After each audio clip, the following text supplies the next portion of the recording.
It's a vibes. Yes, family logic, yourself, pick up yourself. Boy, slow chiming in on the one and twos.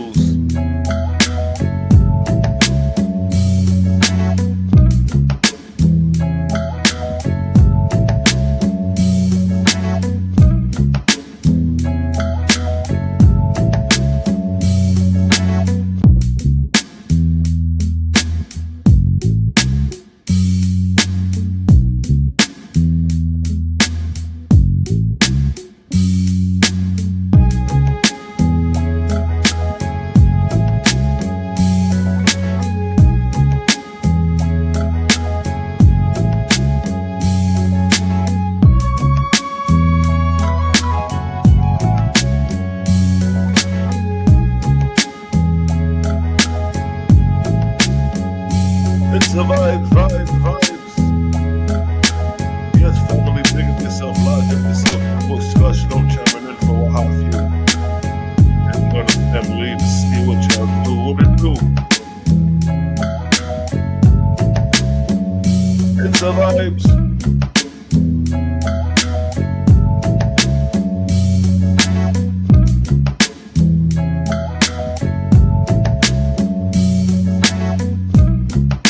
I was doing a testing the other night. I didn't even know that this was up. Let me go ahead and go live on this one. Cause it's the vibes. Let's run the rhythm.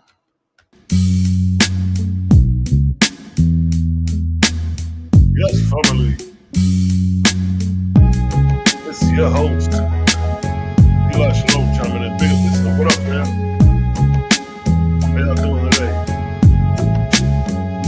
It's the vibes.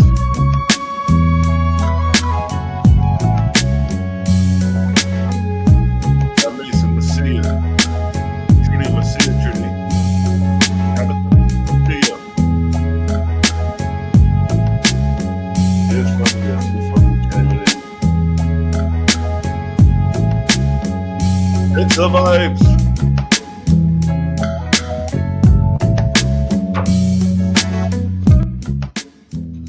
What it do, fam? It's your boy Shalom chiming in on the one and twos. Shalom TV, according to the text as it is written. You know what I mean? Had a busy couple days. Shout out. Everybody chiming in, shout out Creative Gang. You already know what it is. You bring them, we raise them. So I just decided to get on for a hot few just to say what's up to the fam. It's been a minute, a couple days. I'll be feeling like when I miss 2 days, I'm like, damn, it's been a minute since I've been on here. No particular topic, but you're freestyle, open discussion. Open discussion, you know what I mean?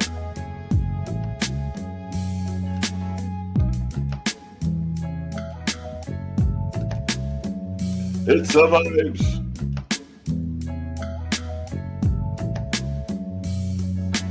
It's open discussion. Shout out.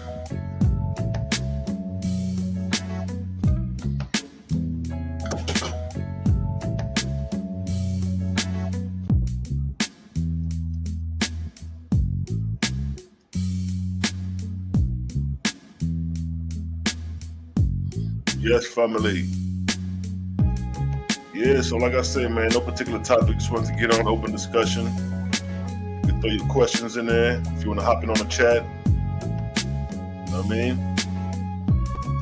If you got some knowledge you want to touch on, let's get it. Boy, Shalom. Done chimed in. See what the people looking for. See what the people looking like. Still having these discussions about do we ascend or do we remain? You have people who believe that we remain on the earth and we're not made for the heavens. You have people who believe that shows that their doctrine is incomplete. It shows that their doctrine has limitation. If you believe that when we die, our spirits remain on the earth. And if you believe in the Bible, you got to believe and accept that New Jerusalem will be on the earth. New Jerusalem will be resting on the earth. This is the reason why those who study the Bible do not believe they will ascend into heaven, because of the New Jerusalem coming down to the earth. So if the New Jerusalem is coming down to the earth, but the Father says, I have many mansions in my home. If the Father's going to be dwelling in the New Jerusalem on earth, who will be occupying heaven? Will heaven reside on earth? God said he's going to dwell with his people in the kingdom that is residing on earth. So does that mean that God is no longer residing in the heavens, but on earth? Who will be residing in the heavens if God in the holy New Jerusalem is going to be resting on the earth? Food for thought for those who study scripture. Set apart was good. I see you. I see the fam chiming in.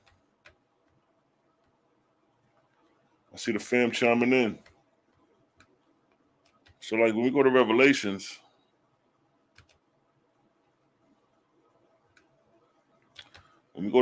chapter 20, right? It's chapter 20. No, not chapter 20, chapter 21.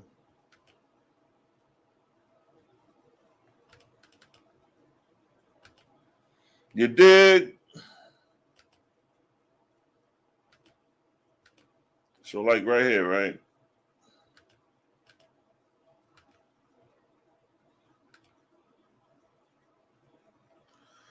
So this is Revelation chapter 21, verse 1. And I saw a new heaven and a new earth. For the first heaven and the first earth were passed away, and there was no more sea. And I, John, saw the new holy city, New Jerusalem, coming down from God out of heaven, prepared as a bride adorned for her husband. So here we have it right there. That what? John saw what? The holy city, New Jerusalem, coming down from God out of heaven. That's the key point right there. The New Jerusalem coming down from God out of heaven. So we're not ascending to heaven according to this Bible. God is bringing a New Jerusalem down from heaven to us according to the Bible. Verse 3, and I heard a great voice out of heaven saying, behold, the tabernacle of God is with men, and he will dwell with them, and they shall be his people, and God himself shall be with them and be their God. So what did it say right here? It said God himself. We can't make this a fragment of our imagination. We can't make this to a metaphor. God said himself. So God is going to be dwelling in this New Jerusalem himself. God himself shall be with them and be their God. So God is going to be coming out of heaven in New Jerusalem to dwell with men himself in the spirit. And God shall wipe away the tears from their eyes, and there shall be no more death, neither sorrow, nor crying, neither shall there be any more pain, for the former things are passed away. Keep in mind, I said the former things are passed away. We're going to prove that to be wrong in a second. Verse 5, and he that sat upon the throne said, behold, I make all things anew. So who is he that sat upon the throne? God himself, as I stated earlier.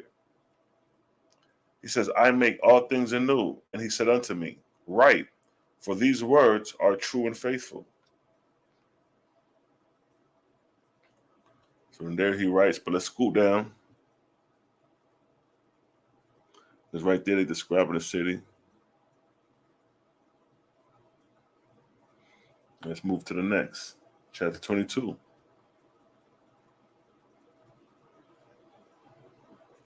And let's go down to blessed are they that do his commandments, that they may have right to the tree of life and may enter in through the gate of the city.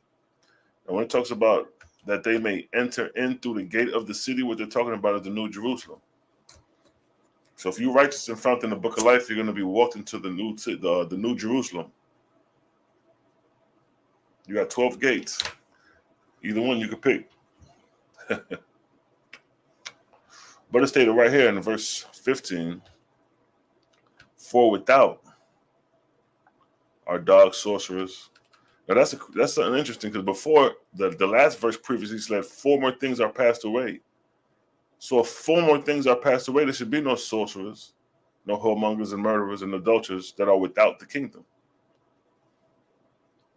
So this is what's going on in the Bible. This is the concept that they have you to believe, that when God comes, he's coming to dwell himself in the New Jerusalem on earth.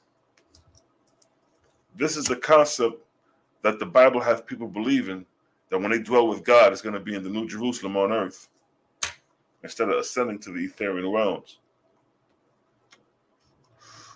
In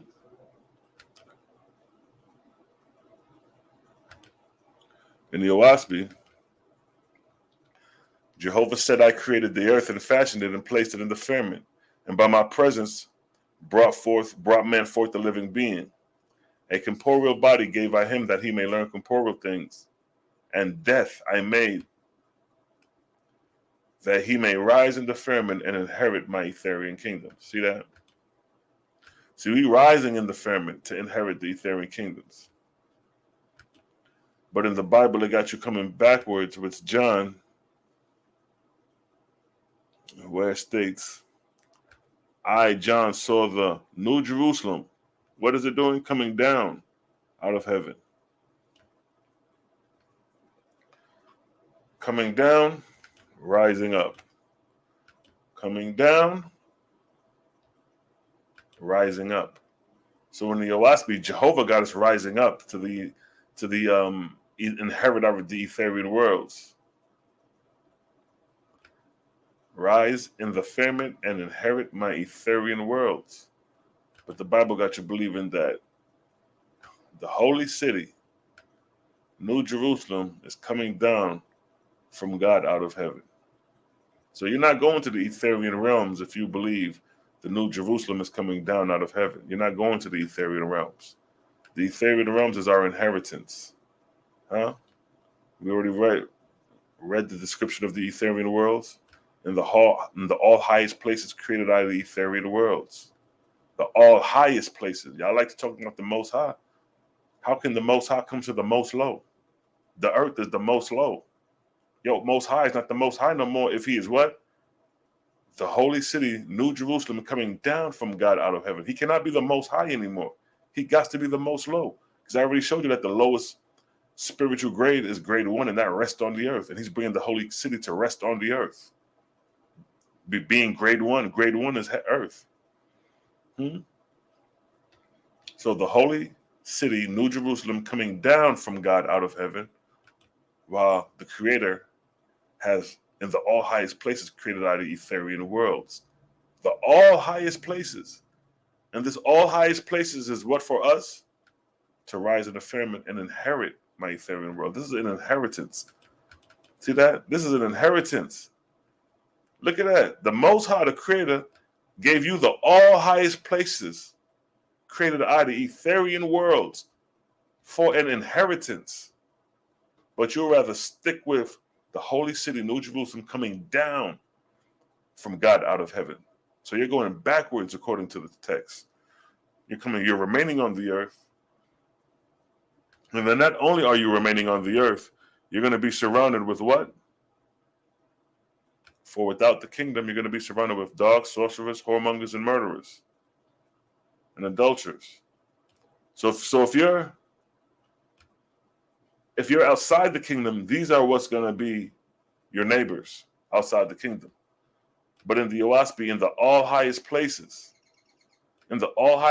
created out of Ethereal worlds, you will not find in the all highest places, you will not find sorcerers, whoremongers, murderers, and adulterers. Those things remain on the earth.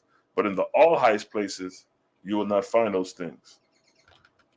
A description of the all highest places, and I fashioned them of all shapes and sizes, similar to my corporeal worlds, but I made the Ethereal worlds inhabited both within and without, with entrance and exit,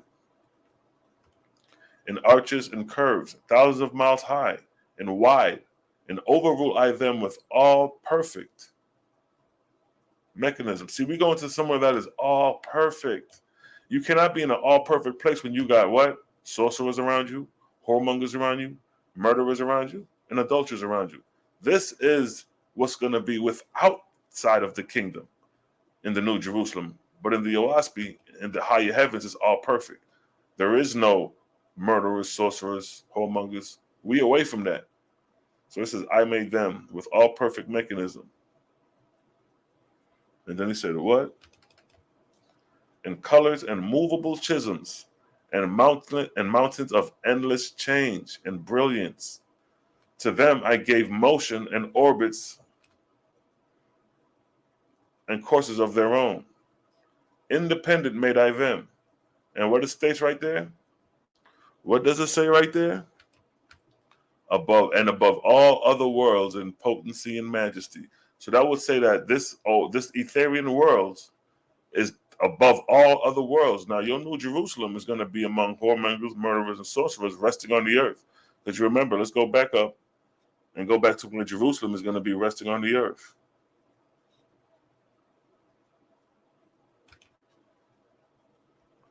See? What did John say he saw?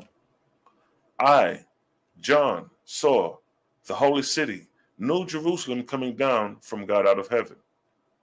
Huh? But what we got in store, above all other worlds in potency and majesty, that's describing the Ethereal worlds. So while we go into the Ethereal worlds that are above all other worlds in potency and majesty, that is the what? The all highest places. That is what? All perfect. All perfect. That's where we headed. Well, you're going to be remaining here, going backwards, coming down from heaven to the New Jerusalem, surrounded with murderers, sorcerers, and things of that nature. So consider where you want to be at when you cross over in spirit and you want to talk about going to these kingdoms. Are you going to be one who's going to remain on the earth in the earthly kingdom, the heavenly kingdom that remains on earth? Now, Jehovah has kingdoms that he established on earth, but those kingdoms are established there for you to resurrect and ascend, not to remain. See that?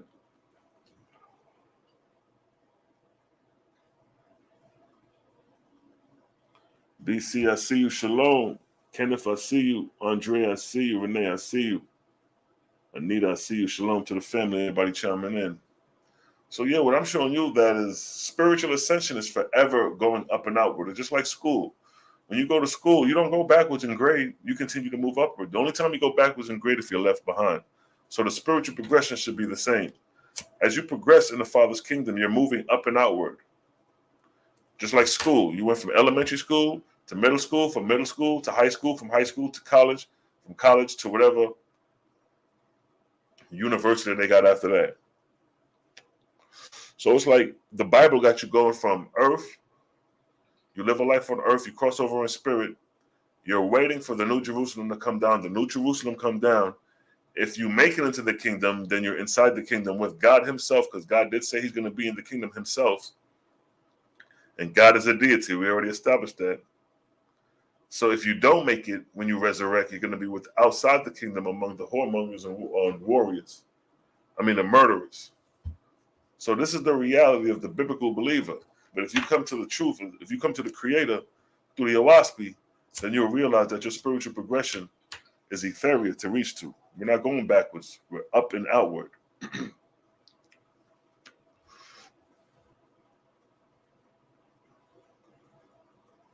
Was just reading about Apollo. It's gems everywhere I look in that book. Yes, Apollo definitely got gems in it. Apollo was the one who brought harmony, symmetry, music, harmony, motion to music. You did? That's right. The entire Oaspe full of gems. You ain't lying about that. Yeah. So that's what we're saying about the New Jerusalem. It's like it's a falsified sense of the Father's kingdom, because the Father's kingdom is established on earth, but the establishment of it being on earth is for your spiritual progression. So if the Creator created the kingdoms on earth, and when you cross over in spirit, you enter those kingdoms, but then you rise into the next atmospheric level to enter those kingdoms at the harvest time. Each harvest time is a graduation, so you elevate. So you're not staying in the kingdoms on earth once you cross over in spirit. So the heavenly kingdoms that reside on the earth that Jehovah establishes for us to resurrect, not to remain there. You dig? Not to remain on earth, yo.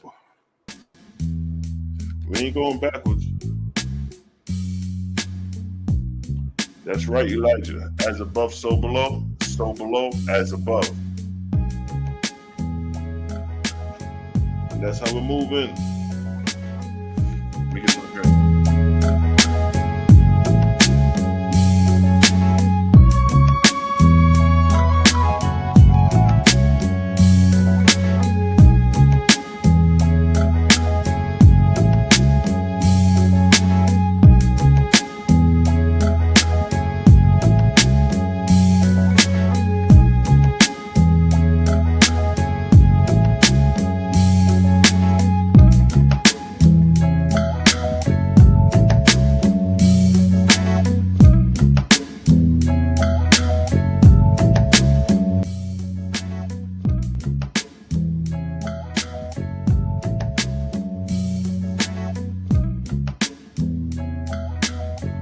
I see you. Pray the gang, you know how we do. Shout out to the family. Just touching on some vibes. The importance of the Father's kingdom, understanding the importance of the Father's kingdom. And understanding that the Father's kingdom on earth is for your spiritual progression. For example,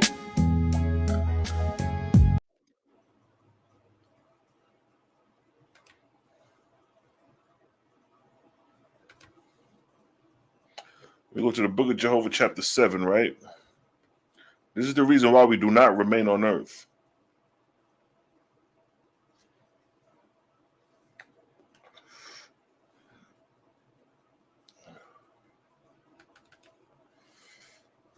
No, it says, at the termination of the dominion of my God and his lords, they shall gather together in these my bound heavens, all such angels as have been prepared in wisdom and strength for resurrection to my Ethereal kingdoms. See that? That's what we headed to, the Ethereal kingdoms. And these angels shall be called brides and bridegrooms to Jehovah. Now, when we was reading the King James Version, what did it state right here? And I, John, saw the holy city, New Jerusalem, coming down from God out of heaven, prepared as a bride adorned for her husband. What did the Oaspe say? To be called brides and bridegrooms to Jehovah. Brides and bridegrooms to Jehovah. What did the Bible say? Huh? Prepared as a bride adorned for her husband. So really and truly, the Bible is talking about the harvest. Essentially, the harvest is when the angels come down from heaven to receive the brides and bridegrooms. Let me put this in its proper context in the Oaspe. It stated what?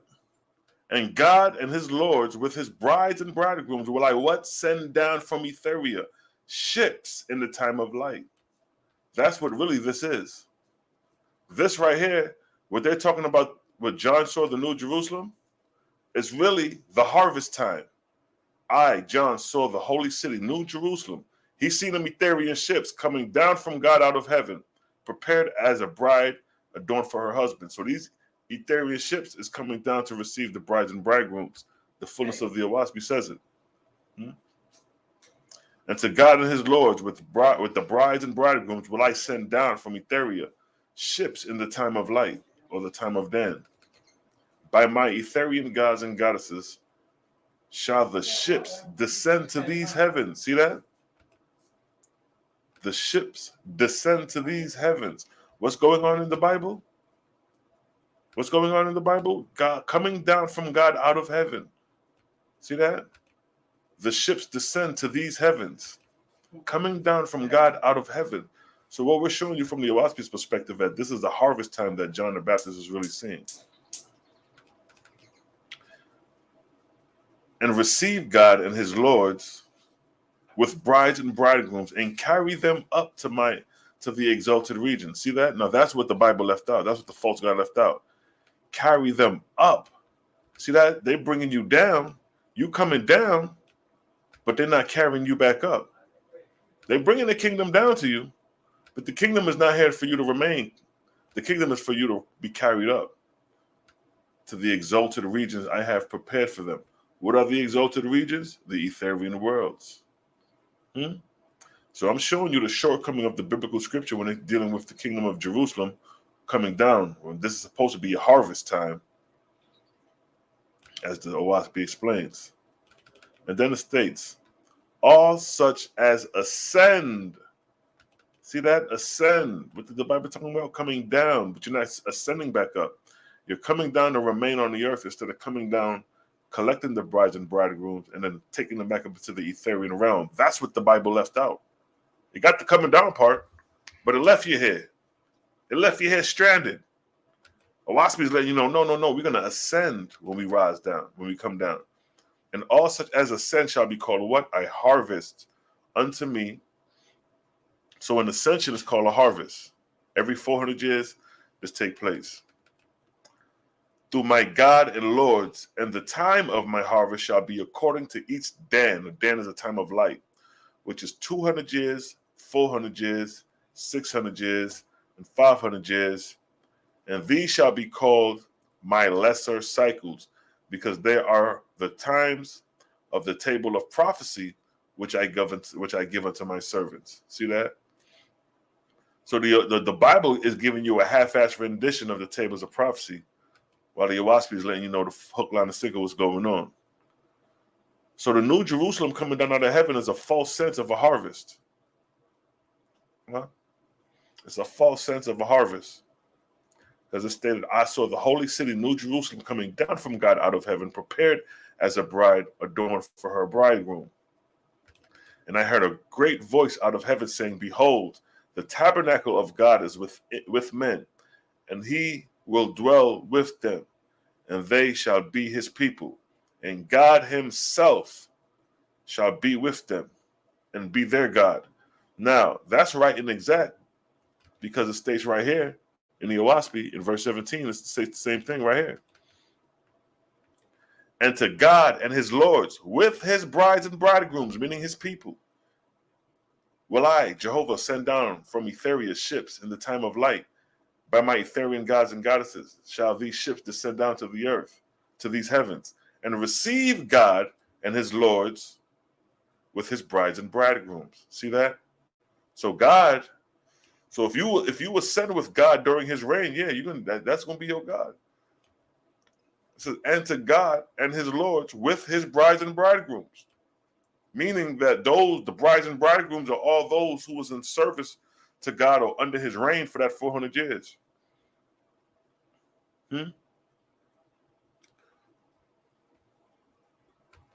So when we say right here, behold, the tabernacle of God is with men, and he will dwell with them, and they shall be his people, and God himself shall be with them and be their God. See, the Bible is just giving you a corrupt version of a harvest. They tell you the descending of the ship. They tell you about God being with his people, which is the brides and bridegrooms. But what they left out is the ascension. They left out the ascension. They got you believing that you're going to remain on earth. They left out the ascension. And then it states, but at no other times, nor in any other way, shall my harvest ascend to my emancipated worlds. Ethereal. 7 Danites have I created for each and every Danite. and 6 generations of mortals have I given to each Dan. See that? So the Oaspe is showing you that these are harvest times. These are harvest times. These are what? The lesser cycles. The lesser cycles are the 200 years, 400 years. The sub-cycles within a 3,000-year period. See, the Oaspe is rendering up these revelations. The reason why we got these revelations is because of this, right here, this verse.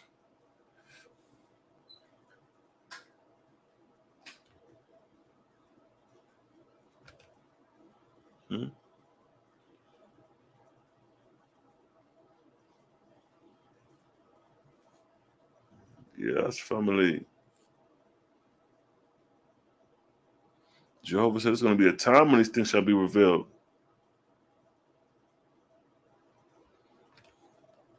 Ain't no more hiding this stuff. You dig? You know what I mean? Jehovah like, nah, man, got to know what's going on. Jehovah said right here, for my gods and high raised officers shall open unto thee their libraries. So this is what we have right here. The libraries of heavenly records, of heavenly books. That's what the Oaspe is. It's a record of the libraries of heaven. That's why you can't find none of this stuff in the histories of earth. That's why they call this a fairy tale book, because the information comes from the libraries of heavenly books, and it's not recorded earthly. That's what makes the book more fascinating, because it coincides with earth history simultaneously with these angelical records. So it says, for my gods and high raised officers shall open unto thee their libraries of heavenly books, which shall yield up my treasures. I will make the angels of heaven know me and my word. They shall come together from their countless heavenly kingdoms and places, for my hand and strong arm is upon them. That's how we got these records. The labor of my lower heaven shall be clothed in mortal words. See that? And handed down to mortals. My gods and primal gods and generals and captains shall uncover their proceedings before the heavens and the earth. See that? That's what we have. The uncovering of the proceedings of heaven and the earth. That's what the Oaspe is showing. They shall come together and be as one man with one voice, and their word shall be my word. See that? This is what Jehovah told the angels to do for the coming of Cosmon. For my prophets have proclaimed it abroad, that a time would come when I would reveal all things unto men, and things that were made dark made plain, and things in the light made as heaven rejoicing. And that's what the Oaspe came to reveal, the records of the heavenly proceedings. So while the Bible is vague and you can't get a fullness of what's going on, the Creator was like, man is intelligent enough to know the next step. Let man understand how the heavenly proceedings are governed, because man on earth has a government and he selects their presidents by votes. So man has moved up and has matured enough mentally to understand how the heavenly proceedings are ran. And that's why the Oaspe had to come about, to show us that while we're doing these things on earth, likewise there's systems in the heavens above.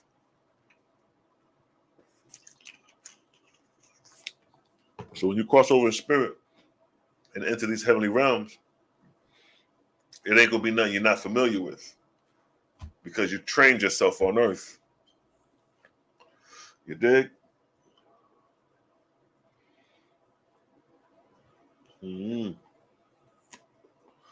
Because you trained yourself while you was on earth. So when you cross over in spirit, or when you go to spirit, it's not going to be that far-fetched as far as identifying, understanding. Some people say when you cross over, you have no clue. Well, the Creator gives you guides and clues while you're alive on earth. So when you do cross over, and when you regain your consciousness, you can remember that the same rules apply: as above, so below, as above. The only difference is we're moving at 2 different vibrational frequencies. we're moving at 400 to 700 nanometers. That's the vibrational frequency we're moving at.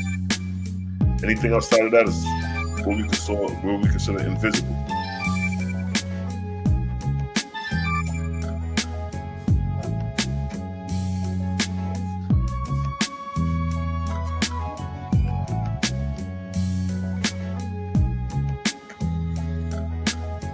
Let's get it.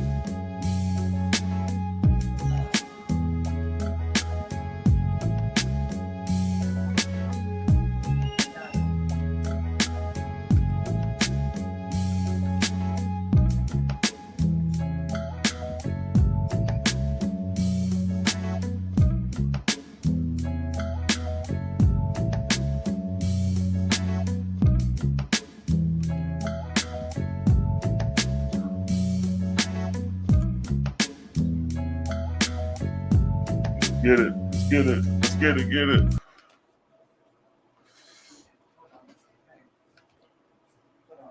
Here.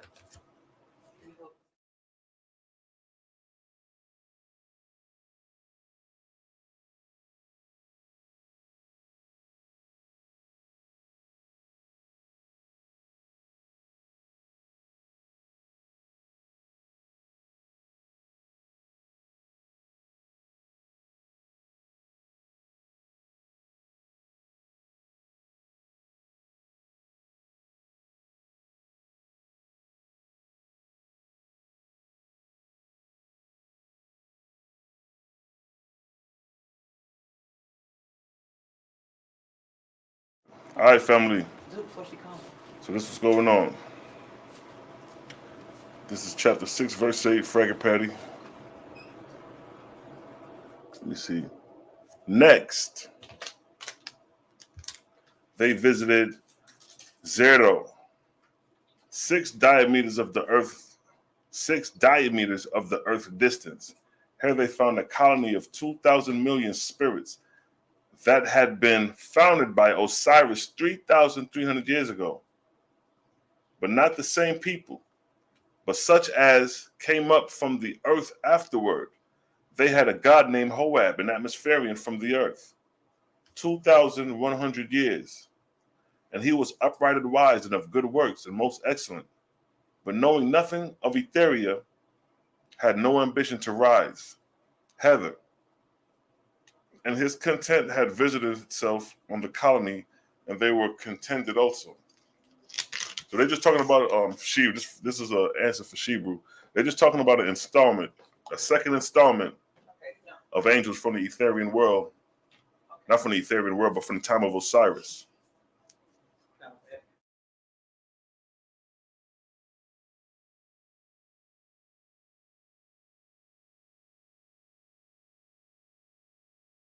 So check it.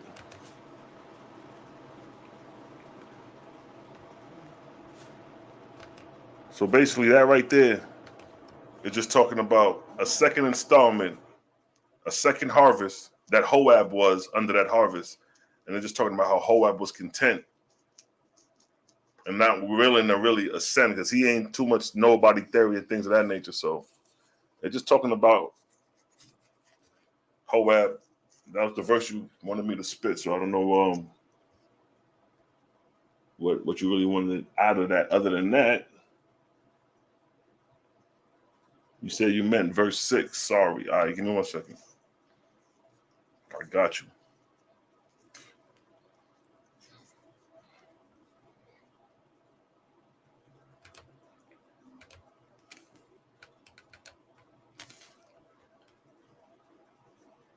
Veritogana said, and yet we shall find in the lowest Hades spirits huddled together like bees in a hive. And yeah, what for, O chief? For is it not so with mortals also? They cluster together in cities and tribes, warring for inches of ground, while vast divisions of the earth lie in waste and vacant. Yeah, so as above, so below. So the same way you have clusters of cities like New York, Detroit, Chicago, like you got these metropolitan cities, it's like that with the heavens. You have heavenly regions that are built up as cities, no different than New York City. No different than Los Angeles, Chicago, big metropolitan, heavenly cities, and you have angels that live clustered on top of each other. No different than you have on Earth. But while you have that going on, you have these vast regions like the country that nobody's occupying and nobody lives on, but everybody's clinging and clamoring on top of each other, like I said, like a beehive.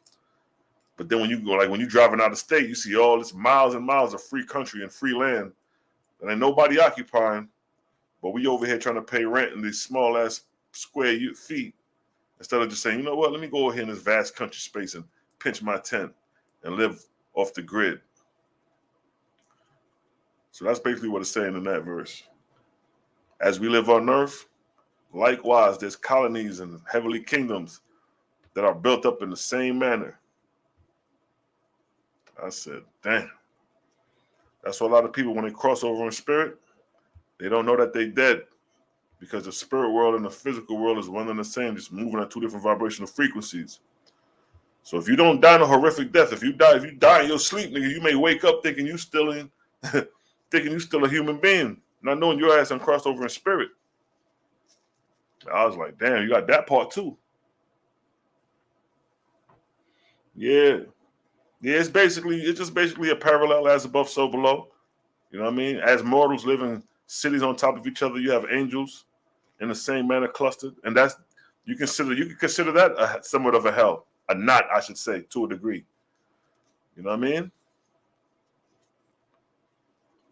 So some of these physical kingdoms, these earthly kingdoms, are set up for hells to become. Look at Nazi Germany with Hitler. The people where the people was living, it was like a New York City. It was a metropolitan city, like a compound city, where people living in this building, many people housed in a building.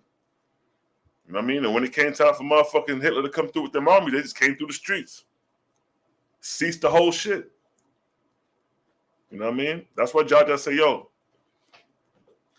get away from the cities and come out on the outskirts and preserve your dignity, your rights, and your common sense. Because, boy, them cities going to turn you, it's going to break your peace, man. I couldn't live in New York at this point, man. I've been there and did something because somebody wouldn't disturb your peace. You got to get out the cities and come back to the countryside like Jehovah commanded. The same way Jehovah commanded y'all niggas to get out stop eating flesh and blood. It's the same way he's going to say, come out of here, my people. Come out the cities. Go to the country pastures. Build up the countryside. Build up the areas where it's unoccupied.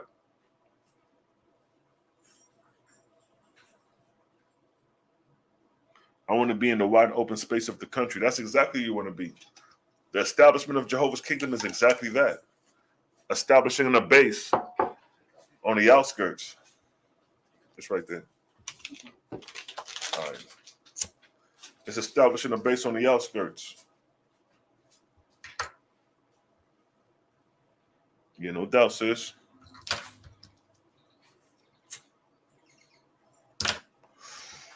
You know what I mean? Open discussion, Q&A. Anybody got any questions, holla. If you want to jump in the chat, holla. You know what I mean? I'm going to leave a link in the chat. Anybody want to jump on in? You know what I mean? Slap box with some knowledge, information. We're just freestyling. But like, yeah, the verse is just showing. You know what I mean? Let me read the verse one more time for the sistren. So the verse is just saying, Ghana said, and yet we shall find in the lowest Hades spirits huddled together like bees in hives. See that? So he's describing, let me see. Let me give you a description of what he's describing.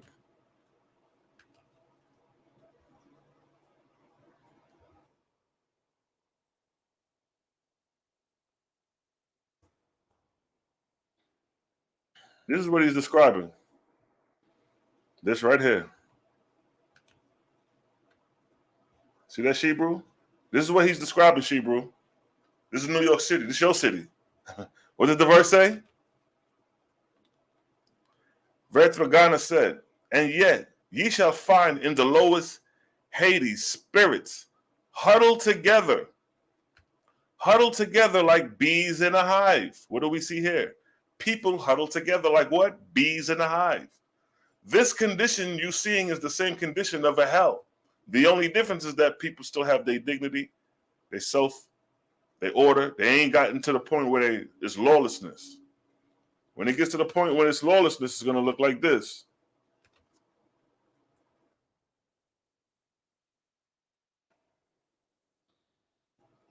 See that? Shit can go from that. Let me get some. See the hells? See the hells? This can go to this real quick. Law, lawlessness, civil law and order, iniquity. See that? So what the Oaspe is describing is saying that, yo, in the lowest heavens, in the Hadean heavens, you have spirits huddled together like bees in a hive. And yet, therefore, O chief, for is it not so with mortals? So they're going to cut you. For is it not so with mortals also? See that? So the angels is moving just like this. No different. No different. What did he say? For is not so with mortals also? Huh? They cluster together in cities and tribes, warring for inches. See that? They cluster together in cities and tribes, warring for inches. That's what you see right there, bro. They're not warring for inches in particularly, but look at the cluster, like being in a beehive. That's what's going on. That's what they describe it. They cluster together in cities and tribes, warring for inches of ground, while vast divisions of the earth lie waste and vacant. So while that's going on in the city,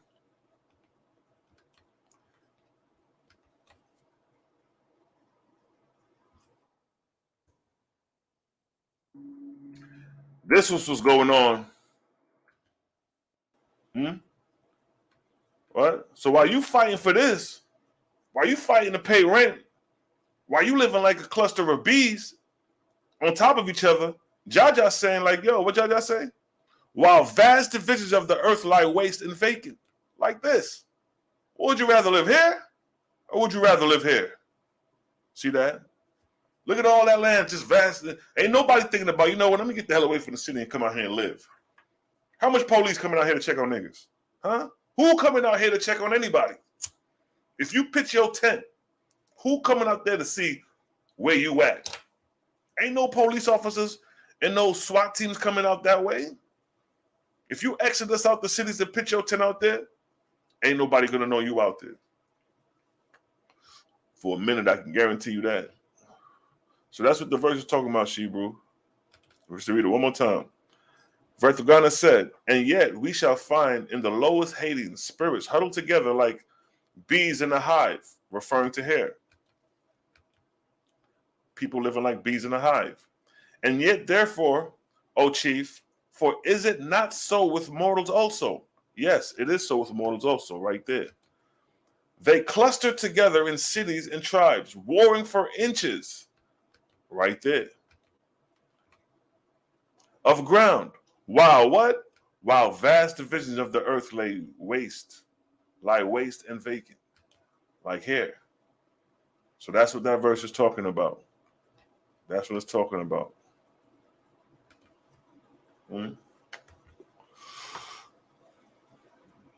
Yes, family.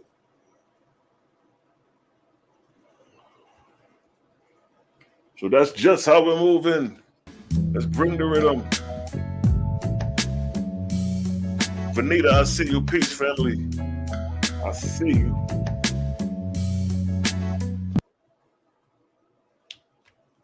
I see you, fam. So that's that with that part. Any questions? How this open discussion? We just building, no particular topic. We just going off the top of the dome with it. But this the vibes.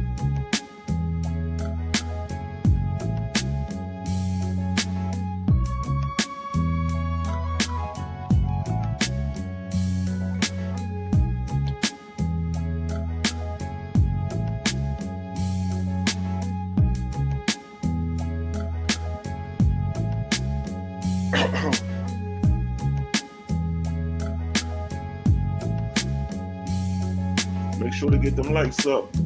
Let's get them likes up. Let me get that banner going. Make sure to get your bitters. You know what I mean? Your bittersweet herbals. Because it survives. Let me get a drink. My next drink then.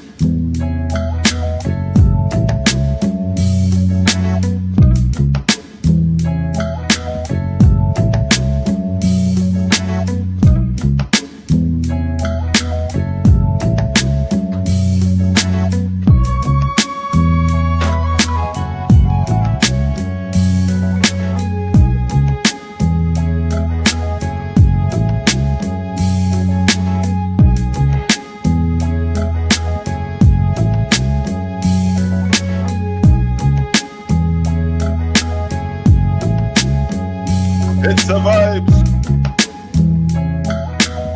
Yes, family, I see you two test on the dance floor.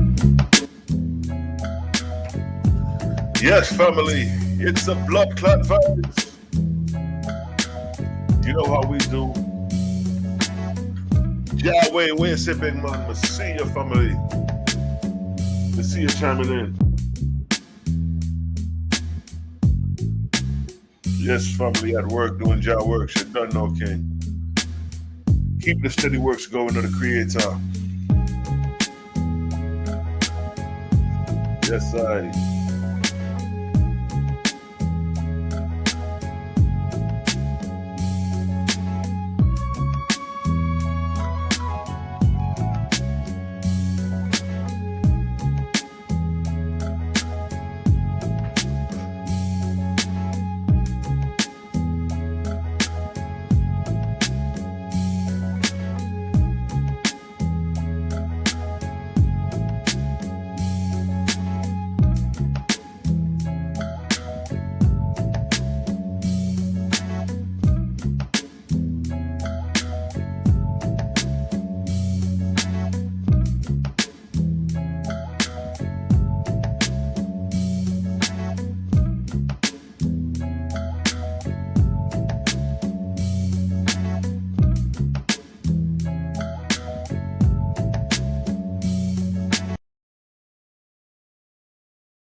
I got you, Bronze. My phone, I got. Yes, my brother.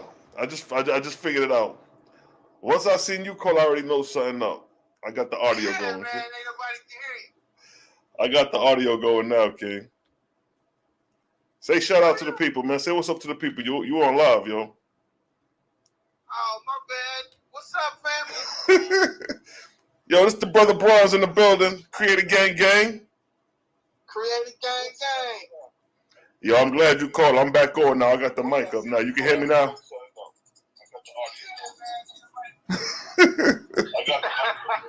right, yo. All right, in a minute, King. All right. So yeah, every time I have some technical difficulties, my brother Bronze will hit me up and be like, "Yo, no audio." So we back on. So basically, what I was saying here was that the Oaspe breaks down great and gives a good explanation about how these churches have graveyards in the perimeter of their churches, which are for the members of the churches who pass away. And the people who are members of the church, they are buried in the church stomping ground. So what this verse is saying in the Oaspe, it says, "Behold, in every great city on the earth is there a false god or a false lord, and he hath a small heavenly kingdom of his own, even on the earth." And here's the example of what I'm saying. This is the kingdom on earth, the church, because they praising the God. Whatever God they praising to is is who they're gonna go to after death. So all those people who done died in that lot, they are gonna be subservient slaves to the God in whom they worship. So it says the small heavenly kingdom of his, even on earth, and the spirits of the dead of that place are his slaves. See that? That's the catcher right there.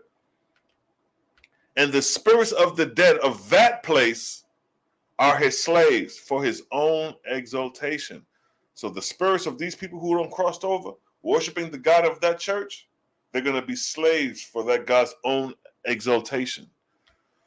So that's the interesting that the Oaspe is showing you, how you can become captive and a slave to these gods. Now, if you're worshiping true God, then you're going to resurrect in the schools. But if you're worshiping these false gods, he's going to hold you hostage and kidnap you and keep you at bay. That's the nature of the spirit, who are not elevating. Verse 13, verse 12. And in many of these heavenly kingdoms, there are wars and anarchy, hells, where the angels torment one another endlessly. Nor will these false gods and false lords and their subjects admit that there are higher heavens than their own. So they're in denial that they're higher heavens. They think that their heavens is the all highest heaven. They think that this church may be the best church in the, my pastor's the best pastor. My God, the God we worship is the best God. You have people with that mind state, and they'll go to war in defense for their God. And that's what this verse is talking about. And in many of these heavenly kingdoms, there are wars and anarchy, where the angels torment one another endlessly. Where the angels torment one another endlessly. Where do we get a precept on that? Let's get that precept.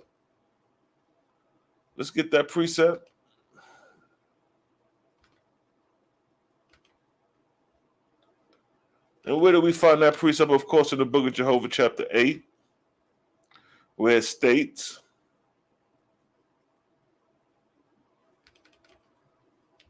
"An enemy shall take enemy in these heavens, and cast them in places of torment, which they have built, and they shall know no peace nor wisdom."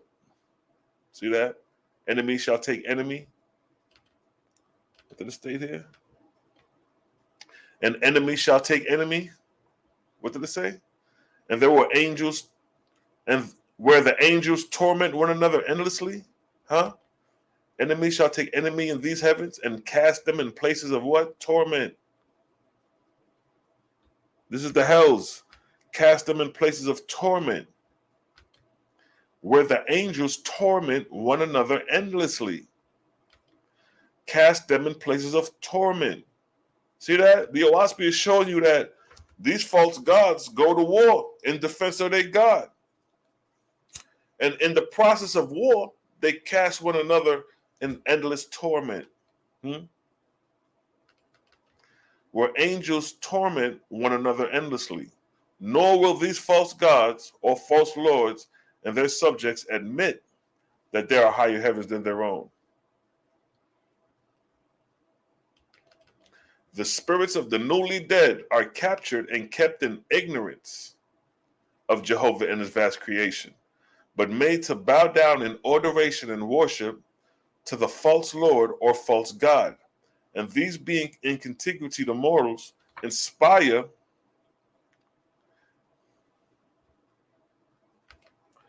to the same worship, which fits them in the time of death to fall as slaves into the dominion of whom they worshipped. See that? Notice it says fall as slaves right here, which fits them in the time of death to fall as slaves.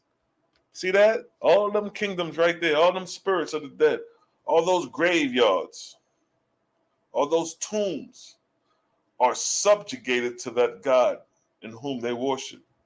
Now, most of these are Christians. Most of these are worshipers of Jesus Christ. So what does that mean? There are small colonies of extension of the kingdom that are used to house and foster the spirits of the dead. These are like precinct jails before you go to the real jail. Which fits them in the time of death to fall as slaves. See that? Into the dominion of whom they worshipped. See that? So whoever you worship, that's who you're going to. If you worship Allah, you're going to the kingdoms of Gabriel. If you worship the Christ, Luamung, you're going to Luamung. If you worship any other God that is not of the Creator, that is not in service to the Creator, you float into that God after death. And the wars in heaven have inspired mortals to war on earth, as above, so below, so below. I mean, as above, so below, as above. The wars in heaven inspired mortals to war on earth. So when we see war on earth, when we see this, look at them beautiful green pastures. When we see this, when we see war, when we see things like this, know of a surety that what? The wars in heaven inspired mortals to war on earth. The reason we war on earth is because of the angels in heaven. They have drawn their inspiration down to the earth and inspired us to warfare. Now we down here on the battlefield. What did the Oaspe say? Mortals who shall be slain in war shall be born in spirit in chaos on the battlefield. In chaos shall such spirits enter the spirit world, the east world. See that? Let me get the highlight right here. Mortals who shall be slain in war shall be born in spirit in chaos on the battlefield. See that? Right there. Look at these soldiers. They on the battlefield. Their life is on the line. At any given chance, at any given time, at any given moment, any one of them soldiers could take a shot, could take a grenade, could take a bomb and blow up and die instantly. And what did the Oaspe say? Mortals who shall be slain in war shall be born in spirit in chaos on the battlefield. So this is where these niggas is headed. Ponsal heaven. They took an oath to go to Ponsal heaven in battle. Because if any one of them soldiers die, that's exactly where they're going, to Ponsal heaven. And here's the proof of the Ponsal heaven. The proof of the Ponsal heaven is right here in the verse above. With foul gases of atmospheria shall they make weapons of war. That's the power soul heaven. Right there. This is the power soul heaven right here. That's power soul heaven. Foul gases. So again, with the foul gases of atmospheria shall they make weapons of war in places of torment. With these elements shall they make suffocating hells in order to catch one another in chaos. So the foul gases is going to create suffocating hells. That's where you're going to suffer sucking in that Pansal heaven. You're going to be suffocating in hell, and that which is going to be suffocating you is that goddamn Pansal heaven. That Pansal.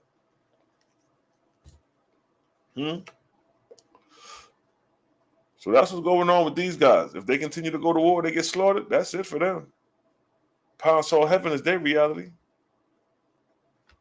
You dig?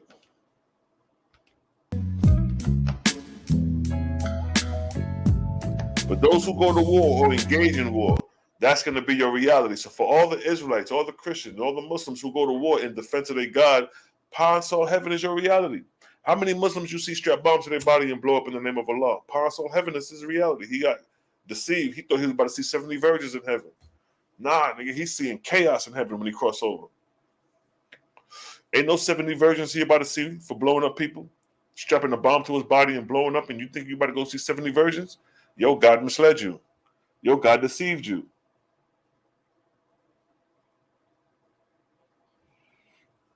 Question, is there a book of life? Well, shit, you might as well call the Oaspe the book of life. Literally, Oaspe is the book of life, but not an actual book of life in that sense.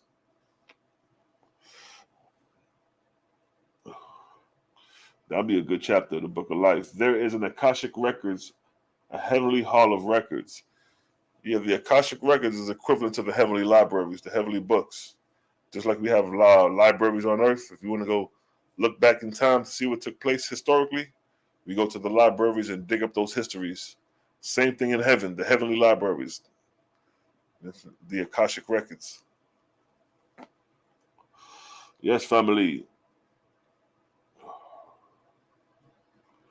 Pansal heaven. You already know. Each person has their own book of life, no doubt. What Hebrews say, each person has their own book of life. The guardian angels keeps a record of your life. That's right. And to show that the guardian angels keep a record, let's get that. Let's get how you are recorded. The guardian angels are the gatekeepers. They're the one who keep record of your life. Let me see if I can find them.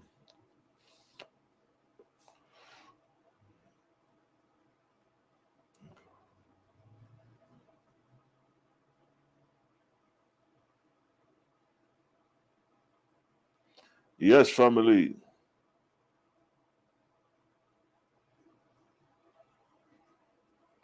The guardian angel. Every human being has a guardian angel. And the duty of the guardian angel is to keep a record of your life. That's deep.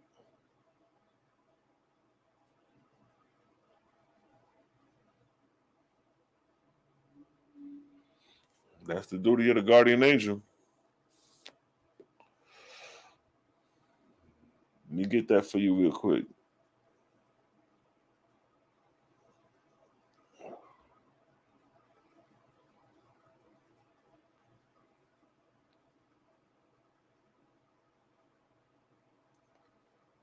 Guardian angels.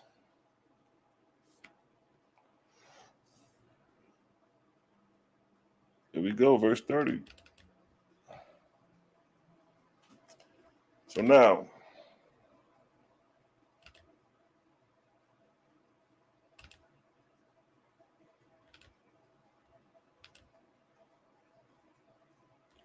verse 30 states, therefore, such of you as are appointed by my God and lords as guardians over mortals shall be called Eshars, and ye shall report to your respective lords according to the section of the earth where ye may be. of many watches shall be the Ashars, the guardian angels. So the guardian angels are just that. They're there to watch over you. And as such of you as are appointed to receive the spirits of the dead into heaven shall be called Asafs, and ye shall report to your respective lords and their kingdoms. See that? So you have guardian angels over mortals, called Ashars, and then you have those who receive the spirits of the dead into heaven are called Asafs. So the guardian angels over mortals are the one who keep a record of your life. They're jotting down your life story. Most women have what they diaries. This is the diary right here, ladies. The guardian angel is the diary. Back when y'all was growing up, y'all used to have a diary book and keep a track of everything you did every day. Mainly females did that. I don't know too many dudes who used to keep a diary. But mainly women used to keep a diary. The guardian angel are the diary. They the ones keeping a jot and writing down everything you do. And then you have the spirits. Then you have those who receive the spirits of the dead.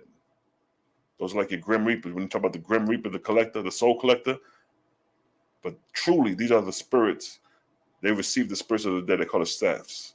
They receive the spirits from the guardian angels. And then it stays here. And the guardian angels shall make a record of every mortal of the grade of his own wisdom and good works. And when a mortal die and his spirit is delivered to the Asaf, see that? The record shall be delivered with him. See that? The record. What record? The record of your life from the time you breath your first breath of life coming out the womb to the time you gave your last breath of life till you die. All that is your record. From when you born, from your birth to your death is your record. And your guardian angel keeps a track of your record. And when you die, they shall deliver this record to the angels that receive the spirits of the dead and shall be delivered with him. And the Asafs receiving shall deliver such spirit with the record into such places in these heavens as is adapted to his grade, where he shall be put to labor and to school according to the place of resurrection which I created. So see that? Your shit is already mapped out, beloved. Your life, death, and resurrection is already mapped out. All you got to do is walk the walk accordingly to see where you're going to be placed at after death. Because what did it say? It says, and the Ashar, the guardian angel, shall make a record of every mortal. See that? Make a record of. So if there's 8 billion people on the planet, that's 8 billion guardian angels keeping a record of those 8 billion souls. So the book of life is your life indeed. This is your story. And when you cross over in spirit, there's a place prepared for your story, according to how you lived your life. If you live righteousness, you're going to be placed in a place, you're going to be found in the place of righteous people. If you lived unrighteous and evil and wicked, and you practice evil and wicked, you're going to surround yourself with drudges, spirits in that like manner. As above, so below as above, yo. Ajah not play no games. Ajah not play no games.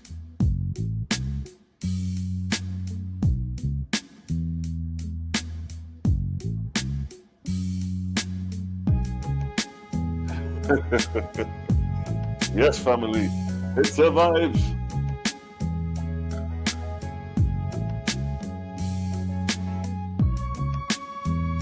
Does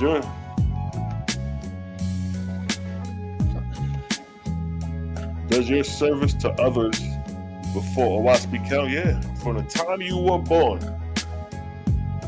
Even before we knew about Oaspe, these things was playing out. We just playing catch up. Now that we got the revelation of Oaspe to let us know, like, oh, this was going on. Oh, that's how we playing. All right, now I'm up on game. But before we was up on game, not knowing no better, our records were still being counted. Yeah, whatever you did from the time you were born to up until this point, till this day, is recorded.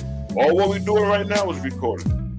All the sneaky shit you did and got away with is recorded. Everything you ever did in life is recorded. If you caught a body and got away with it and no nobody ever known to this day, and you walking free, it's recorded. And everything that is recorded, you're going to be weighed and judged based off your own actions. You are your own judge. Wherever you decide to be in spirit, you put you there, no one else. If you end up in hell, you put you there. The stronger your faith is in the Creator, the stronger when you cross over in spirit, you will preside with those running with the Creator gang gang. It survives.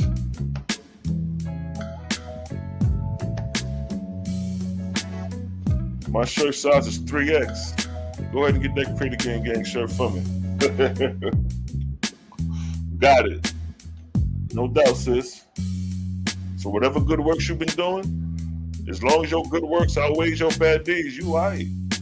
Keep in mind, you have presidents, Obama, Trump, all the presidents we had from Washington coming on up to now.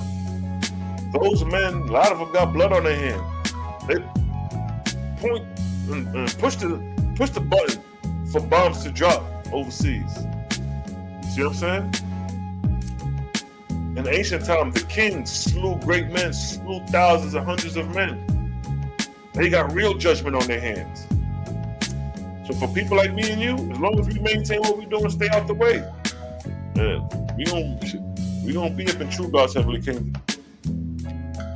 We're gonna be where we need to be.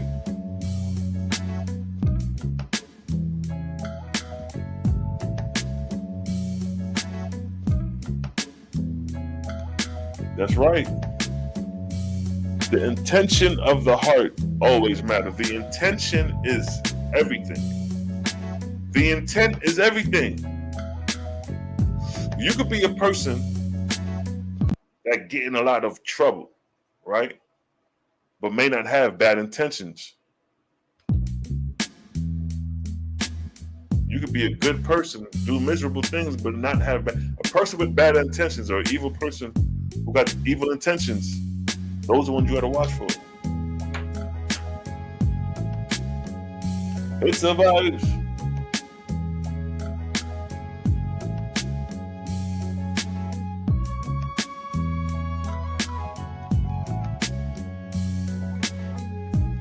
Think how deceived a cop who kills and relies on the system to get off. Yeah.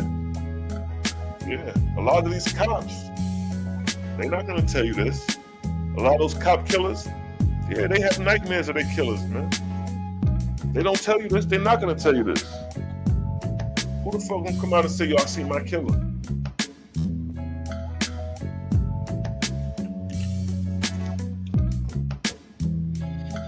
Which police officer is gonna come out the blue out on the network and say, man, I see my killer. I see my killer in spirit. Who's gonna do that? You'll find them confessing these things to someone who speaks on these things. I spoke to people who took life before, and they told me they seen a killer in spirit standing there looking at them. Now just imagine that. How many of you got that problem? See that? You done took a man's life and now he's in spirit looking at your ass, waiting to bring your ass in the palace of heaven.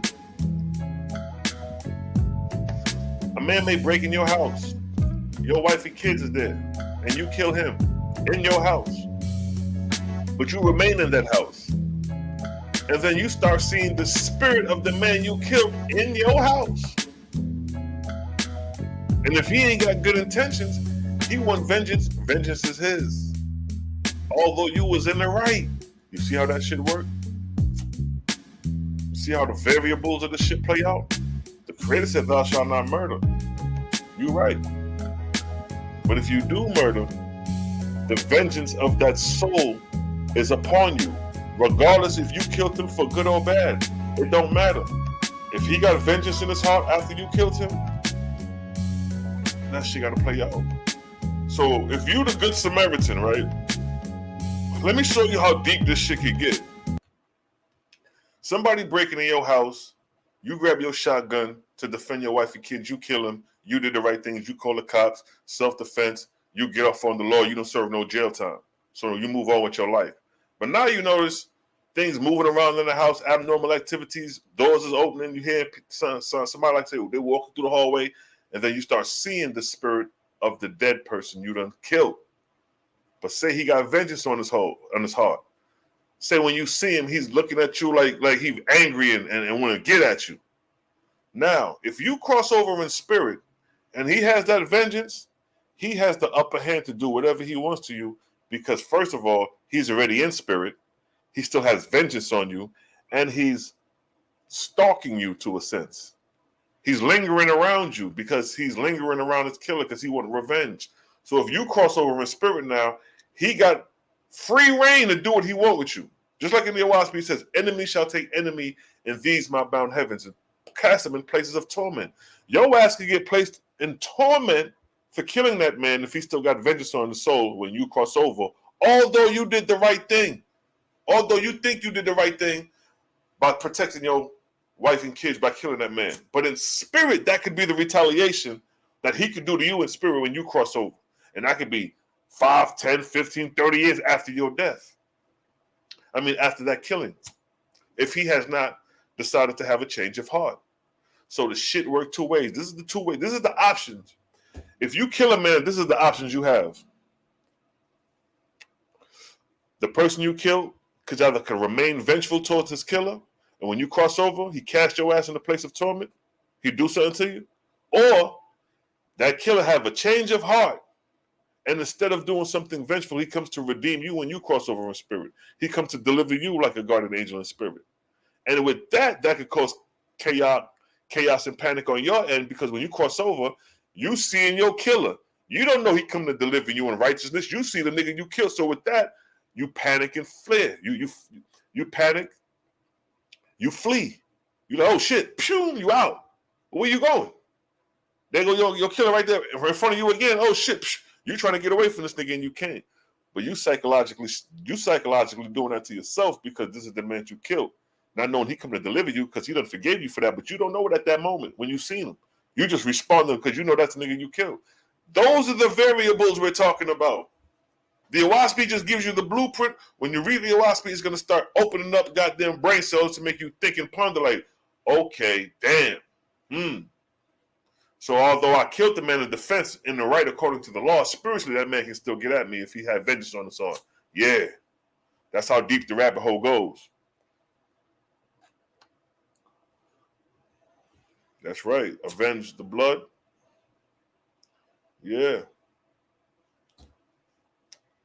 Let me get that verse. What I'm talking about, spiritual retaliation. That's why the Creator said, thou shalt not murder. He said, thou shalt not murder, but then he gave you a free choice if you want to do it or not. And then these are the consequences that come with murder. Niggas coming for your ass. That's why the Creator say, fall back.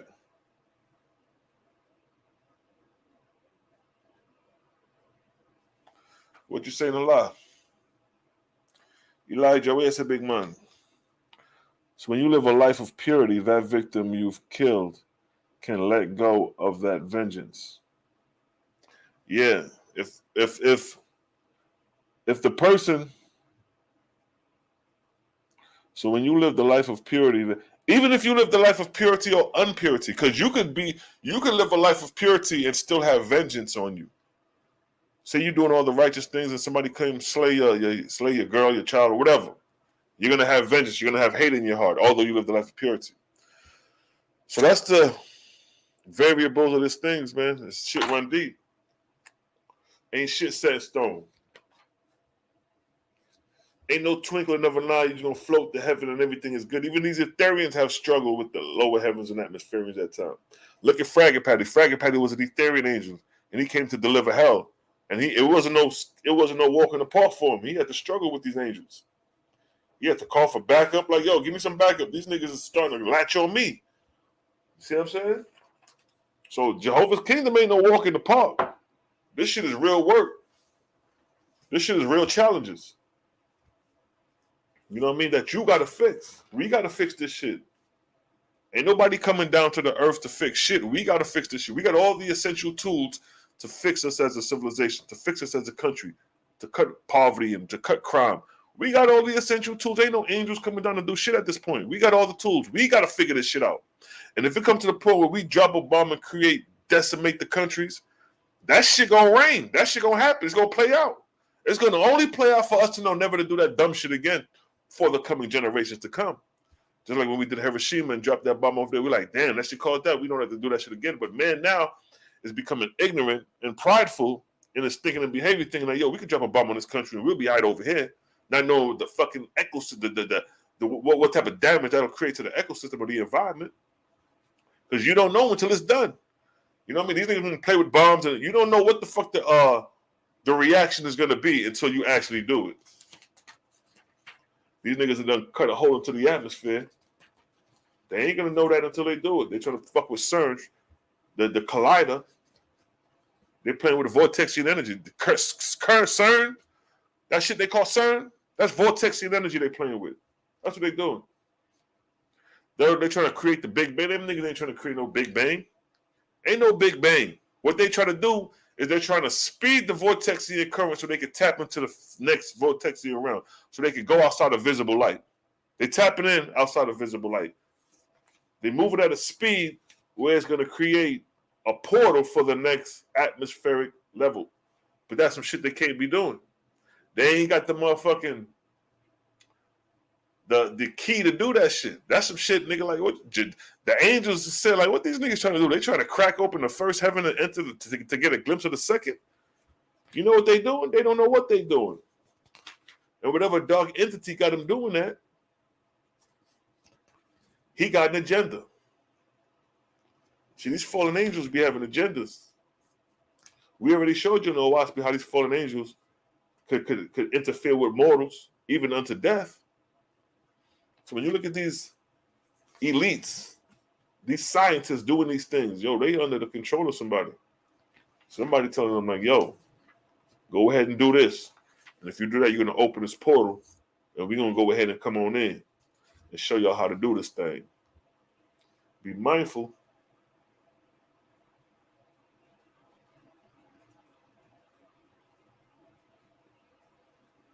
You see that? I gotta watch these things, yo. Let's go to the Book of Divinity, chapter 15. That's some good information. Chapter 15, Book of Divinity. Deshaun, I see you. Peace, love, and light. Get well, sis. You know what I mean? Trial and never through the human body. You gotta go through that. Everybody go through a season of sickness. Everybody come up out that shit. You know how that shit go. Just purge and burn them things out, you dig? Yeah.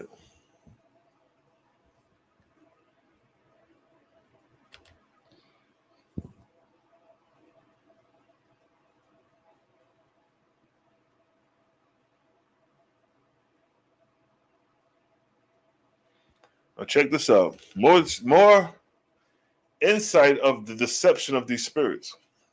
This is in the Book of Divinity, chapter 15, verse 4 states, nevertheless, this is during the time of the false Ahura. Nevertheless, he had great power in the name Ahura Mazda, for he was believed in heaven to be the same God, even Ahu Mazda, that inspired Zarathustra. And mortals also, living and dying in this belief. That's a key point right there. Let me highlight that right quick. Living and dying in this belief. Many of us live and die in the belief of Jesus Christ. Many of us live and die in the belief of Allah. So it states what? Many living and dying in this belief could not be convinced otherwise. And when their spirits left their mortal bodies, Ahura's angels took them to the heavenly city of Tusk. See that? Where they beheld its glory, shining and magnificent. And they took them in sight of Ahura's throne, but not near it. This is what the angels, the spirits of the dead, are beholding through Ahura's angels. And they were obligated to crawl on their bellies a long distance even for this purpose. And the throne was kept radiant with perpetual fire. Then they were made to recrawl their way back again until out of the city. After that, it was said unto them, Behold, we have shown thee Ahumazda's heavenly city, and the glory of his throne. Himself, thou cannot behold, till thou hast performed the service which is required of all souls entering heaven. See that? See how they playing you? See how they playing you? You had to crawl on your belly to get a glimpse of this God, then crawl back out the city, and then they're telling you in order to see God, you had to do servitude, which is required of all souls entering heaven, entering his heaven. Nor can thou come again till this city, most brilliant, majestic, till thou hast served under thy lords and masters, thy allotted time. After that shalt thou come here and dwell in peace and rest in happiness forever. See that? That's the same proceedings like the judgment hall of Ma'at. In order to become one with Osiris, you got to go through these judges. So right there, it's showing you the same thing with this false god. These are the steps you got to go to in order to become one with this false god. And verse 5 states, look what verse 5 states. And these spirits knew not otherwise. See that? Those who worship Jesus, when you go cross over a spirit and your false Jesus come to you pretending to be he the Most High, you don't know otherwise. And these spirits knew not otherwise, nor would they believe, if told. And they thus willingly made slaves of themselves. See that? Hundreds of years carrying provenders or doing drudgery to certain masters who were again serving the lords and the sub-gods, going through the same rites and ceremonies in heaven as they were accustomed on earth. See that? As above, so below. It stated what? Going through the same rites and ceremonies in heaven as were accustomed on earth. Let's see. What are some of the rites and ceremonies accustomed on earth?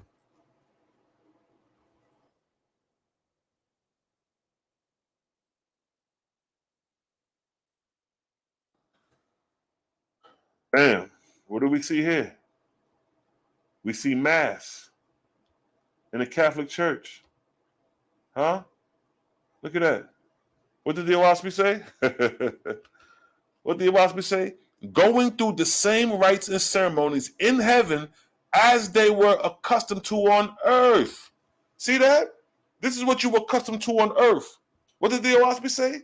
They carry the same customs in heaven.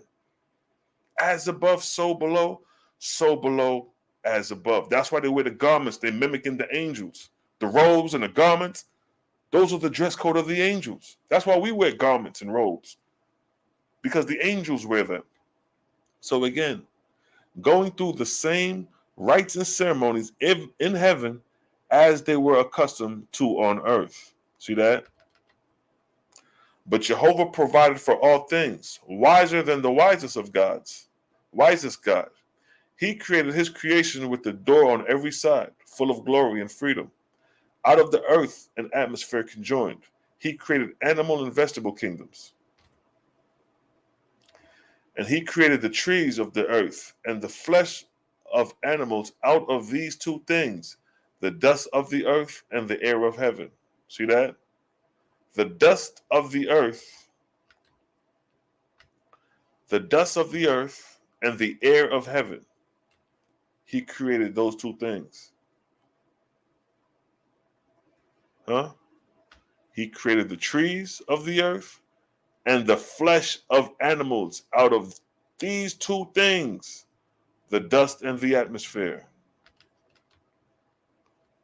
Verse 7. With this possibility created he them, that in death their corporeal elements should go to their respective places, meaning the ground, where they belong, returning to the dust. But this possibility created the Creator, that in the death of a vegetable and in the death of an animal, when the atmospheric part flieth upward, that it should carry with it a small possible part of the dust of the earth, and it is thus doth his abiding, and it doeth his abiding. So what it's saying that everything that dies, a particle of it goes into the atmosphere. With this possibility created he his creation, that the earth giveth away of its substance into the atmosphere hundreds of years, and the fields become barren and produce not, and certain animals become barren and produce not, and their races go out of existence.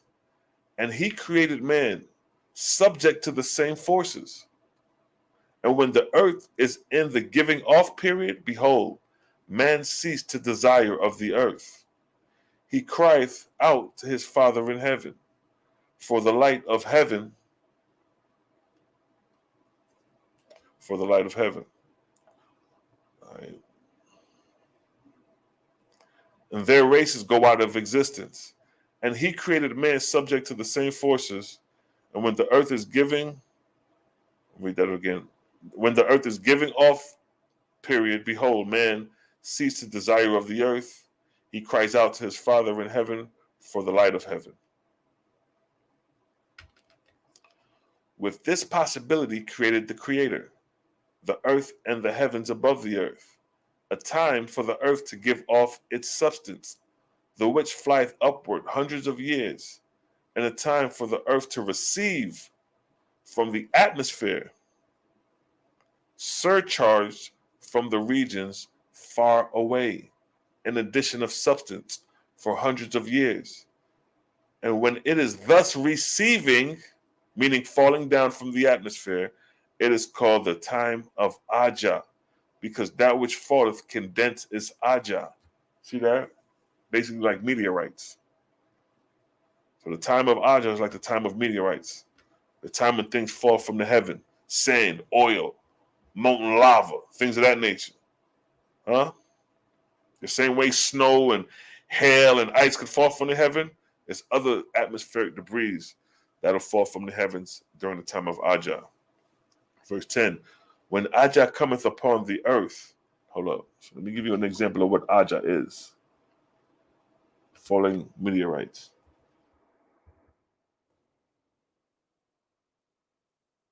There we go. So this would be like the time of Ajah here as an example. When atmospheric debris descends to the earth, it is receiving to the earth. That's what the verse was saying right here in the upper part, where it says, surcharge from the regions far away, in addition of the substance for hundreds of years. And it states what? And when it is thus receiving, this is what it's talking about, thus receiving, meaning descending, coming to the earth. These same particles was going up into the atmosphere, but then it comes a time that it is receiving, meaning it is pushed back into the earth, and it's called the time of Ajah, because that which falleth condenses is Ajah. The condensing is the actual meteorite itself when it condenses and turns into a solid object. So that's to let you know, when Ajah cometh upon the earth, the drudges come also. The days of darkness of the earth are their delight. Their harvest is in the rich falling Ajah. It suits their laziness and their inclination to bask about. So that's like if a snowstorm come and hails come, it slows down all business, it slows down all activity. So now it's like, shit, you can do whatever you want for a little hot second. You ain't got to go to work. You can bask about lazy. You ain't got to clock in. You just, you know what I mean? So that's how the conditions are to a degree when Ajah come. It kind of slows down the normal functioning of things, the normal industry of things. So now again, let's read that from the top. When Ajah cometh upon the earth, the drudges come also. The days of the darkness of earth are their delight. Their harvest is in the rich falling Ajah, suiteth their laziness, and their inclination to bask about. They become in those days like an overfed animal to their masters, the false gods. They become worthless, for they derive their existence without labor. Ajah is their delight, but they are also like a foolish man drinking wine with delight, who continues till his delight turneth to madness. So the drudgers feast and disobey their masters, and then they become boisterous and unruly, full of disorder and evil intent, defiant, believing themselves to be gods and goddesses, like a beggar with a pocket full of money who lacketh discipline and determined to glut his passion to the full. So is it with the drudges in the time of Ajah. So Oaspe is giving you a description of the condition of the spirits during the time of Ajah, how they become unruly, they basketball, they become lazy. This is the time when the false gods are tried and the heavenly kingdoms are depleted, and this is the time when the false gods become false gods because they don't want to do what true gods say during the time of Ajah. That's how Anu-Hassaj became false. It was a time of Ajah. Let me see. Watch. Let me get the verse.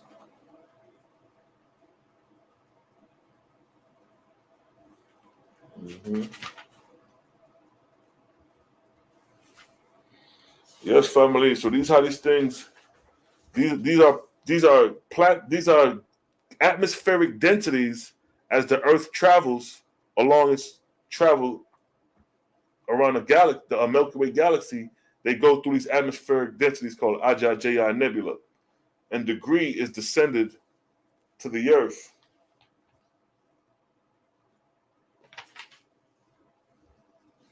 Debris is descended to the Earth like meteorites.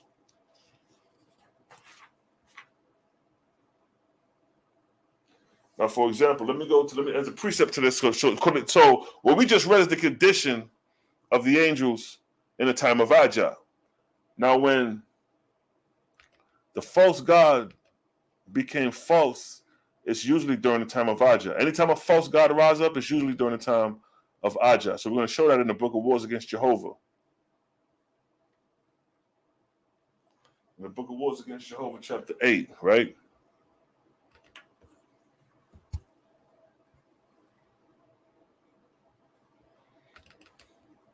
Jehovah spoke to God in Cryoshiva, his heavenly place, saying, Behold, I have given great light to the earth and her heavens hundreds of years, and my gods and lords are becoming conceited in their own power and wisdom to rule in heaven. Look what Jehovah's saying. Now will I try them for a season of 400 years, by sending them Ajah in darkness. See that? So Jehovah is sending Ajah in darkness, and we described right here what is the condition of those in darkness. When Ajah cometh, what is stated? When Ajah cometh upon the earth, the drudges come also. The days of darkness on the earth are their delight. So Jaja is about to try the false gods by sending Ajah in darkness. Why? For my gods and lords must learn to master the elements I have created in the firmament. See that? They got to learn to master the elements of the firmament. That's why he's creating that. So Jehovah brought the earth and her heavens into a dark region for a season. See that? Anu-Hassaj, a one-time sub-god under Ahura the false, was cast in hell and then delivered out of hell, whereupon he repented and became a faithist in heaven, serving many years in holy works in Aklan, a heavenly place of great learning, of great wisdom. And it came to pass that Aklan was raised into a new heavenly place called Verapashana. And in the removing, behold, Ahura ordered Anu-Hassaj from the line because of his inharmony, and Anu-Hassaj suffered himself to become angered. Satan said unto Anu-Hassaj, Who art thou, that one of less wisdom ordereth thee? Anu-Hassaj, Alice, I am a fool, and without will assort myself. So that's the beginning of Anu-Hassaj inclining himself to become false Lord God. But if you notice, it was the conditions of heavenly atmospheric conditions that caused it. I will what? I will try them for a season by sending them Aegean darkness. And what takes place during this time of Aegean darkness? What does it state?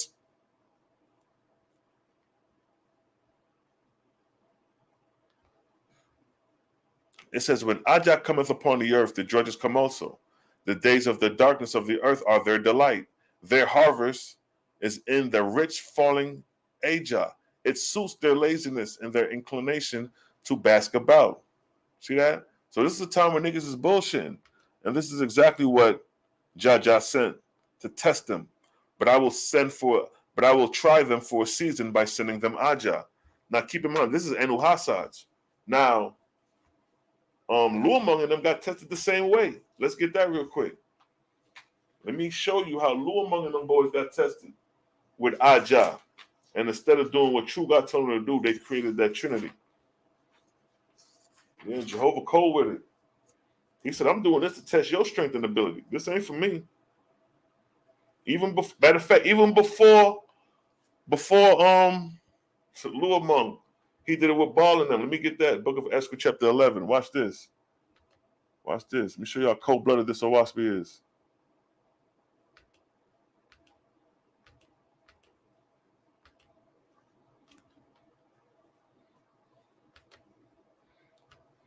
See how Jehovah tests the spirits by sending Ajah to overcome the elements. If you overcome the elements, boy, you're a cold-blooded man. And so that's what it's all about, overcoming. If you sent to school and you can't overcome the grades, then, you know what I mean? You ain't fit. So again, look what it states here. Wait a second. Let me see something.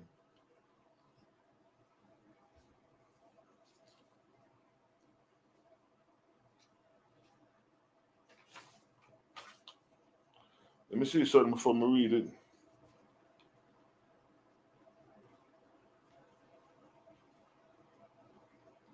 Because Jehovah will test man by sending Ajah. So, all right, let me just get to it right here. Let me start from verse 3. And now, this is during the time of Luamon. This is around 7th, 8th century BC, 9th century BC, with Baal and them. In the great city of paradise, heavenly seat of God, were the multitude of angels, the thousand of millions made to look outward to know the Almighty. See, we're looking up and out. We're not looking down. We're looking up and out. But check this, verse 4. As Ajah drive the weak angels of heaven to seek a lower field, so doth it on earth drive polluted nations to war and to I can't pronounce that, to death. Hold on. Yeah. So the point here is show you that when Ajah comes, it brings what? It brings nations to war. It drives weaker angels to the lower heavens. What did it stay here? Hold on.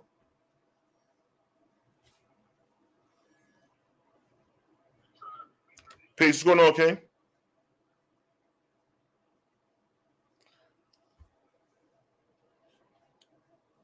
Oh, my screen ain't showing.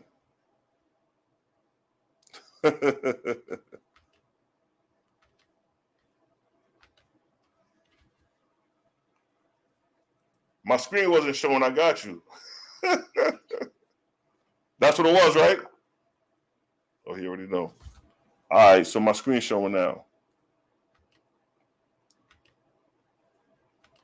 All right, so check it. Let me run it back right quick. Bet.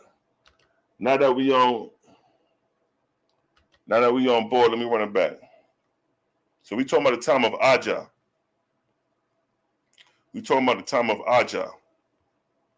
Now it states, when Ajah cometh upon the earth, the drudges come also. The days of darkness of the earth are their delight. Their harvest is the rich falling Ajah. It suits their laziness. It suits their laziness and their inclination to bask about. They become in those days like an overfed animal, and to their masters, the false gods, they become worthless, for they derive their existence without labor. Ajah is their delight. But they are also like a foolish like a foolish man drinking wine with delight, who continue to his delight turns to madness. So the drudges feast and disobey their masters. And they become boisterous and unruly, full of disorder and evil intent, defiant, believing themselves to be gods and goddesses, like a beggar with a pocket full of money who lacked discipline and determined to glut his passion to the full. So is it with the drudges in the time of Ajah. Now, that just gave you a description of what? The time of Ajah. Now, Jehovah, the Creator, sensed the earth through regions of Ajah. Now, keep in mind, Ajah. Now, those are the conditions of the angels during the time of Ajah. But what is Ajah itself? Now that my screen is showing, let me go to that. With verse 9, with this possibility created the Creator, the earth and the heavens above the earth, a time for the earth to give off its substance, the which flieth upwards hundreds of years, and a time for the earth to receive from the atmosphere. That's the key point. To receive from the atmosphere. What are they receiving from the atmosphere? Surcharges from regions far away, an addition of substance for hundreds of years. And when it is thus receiving, see that? When it is what? Let me get it. Thus receiving, it is called the time of Ajah, because that which falleth condense is Ajah. Now, what they're describing as Ajah is this. It's basically meteorites, falling debris, falling nebula, falling meteorites, falling Ajah. So the verse states the earth receives these things as surcharges, and that which is fallen is called Ajah. So when these things fall to earth, you already know what's happening. It's causing devastation. It's toppling buildings, it's toppling kingdoms. And then what we just read before that was a description of the angels during the time of Ajah. And then I'm going to show you where Jehovah tries the angels with Ajah. Jehovah spoke to God in Cryoshiva in his heavenly place, saying, behold, I have given great light to the earth and her heavens, hundreds of years, and my gods and lords are becoming conceited in their own power and wisdom to rule in heavenly places.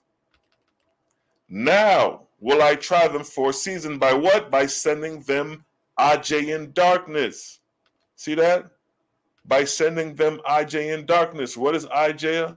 Meteorites descending. If these meteorites hit the planet, what it's going to do? It's going to create a dusk into the atmosphere, block out the sun, and create darkness. Huh? What is Ajah? What is this? By sending them darkness? Ajah in darkness. But what is the Ajah in darkness again? What is it? Right here.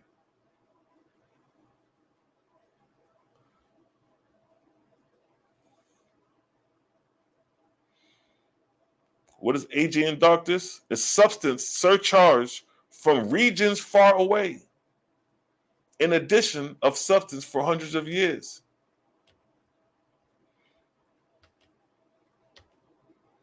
And when it is thus received, it is called the time of Ajah, because that which falleth condense. See that? See, this is it's falling and condensing as it comes down. That which falls is called Ajah. See that? And then the next verse describes you the conditions of those, the conditions of Ajah. It says the days of darkness of the earth are their delight. Who? The drudges. Huh?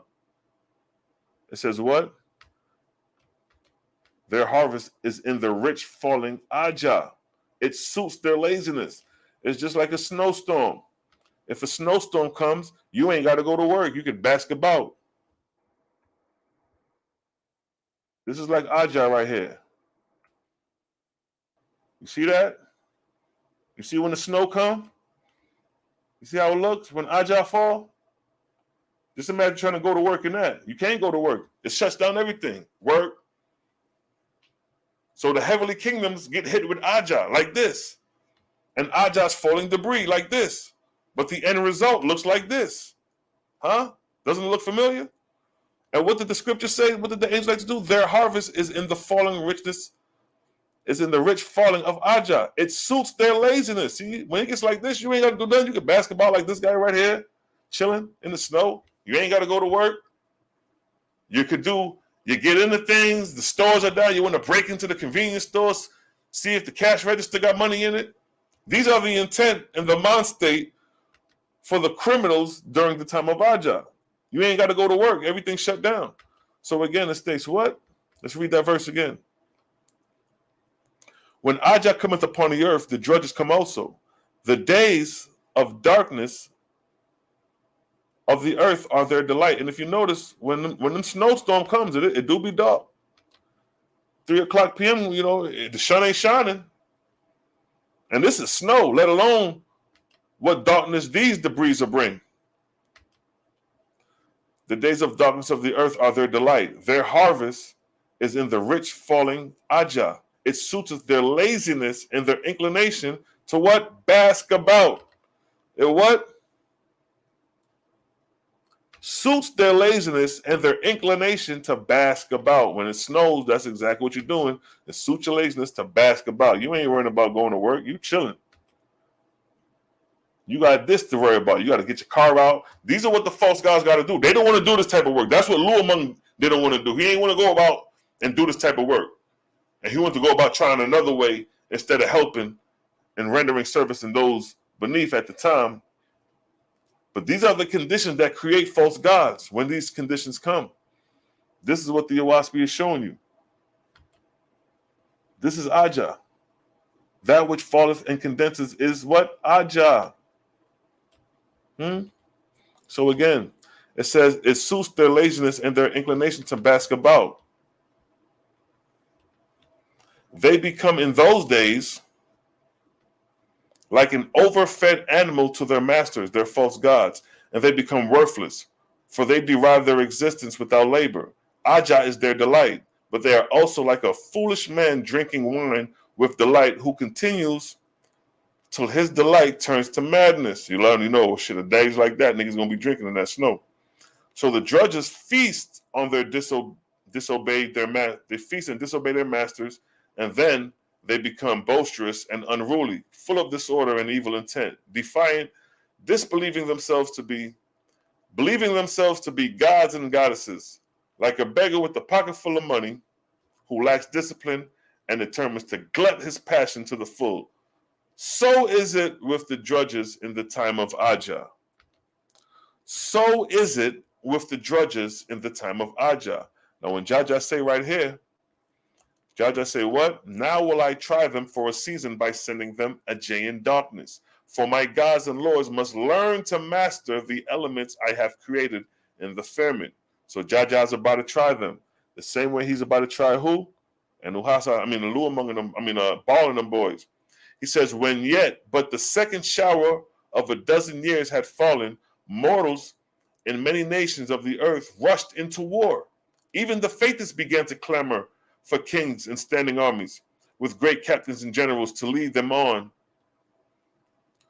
to mortal dominion. See that? But what caused mortals to do that? What? It states right here. And now came the earth and the heavens into the Ajayan forest of Ago Adin. Let's get that. This is what caused the people to go to war. This is what caused Israel to clamor for a king. It was atmospheric conditions. And now came the earth and her heavens into the Ajayan forest of Ago Adis.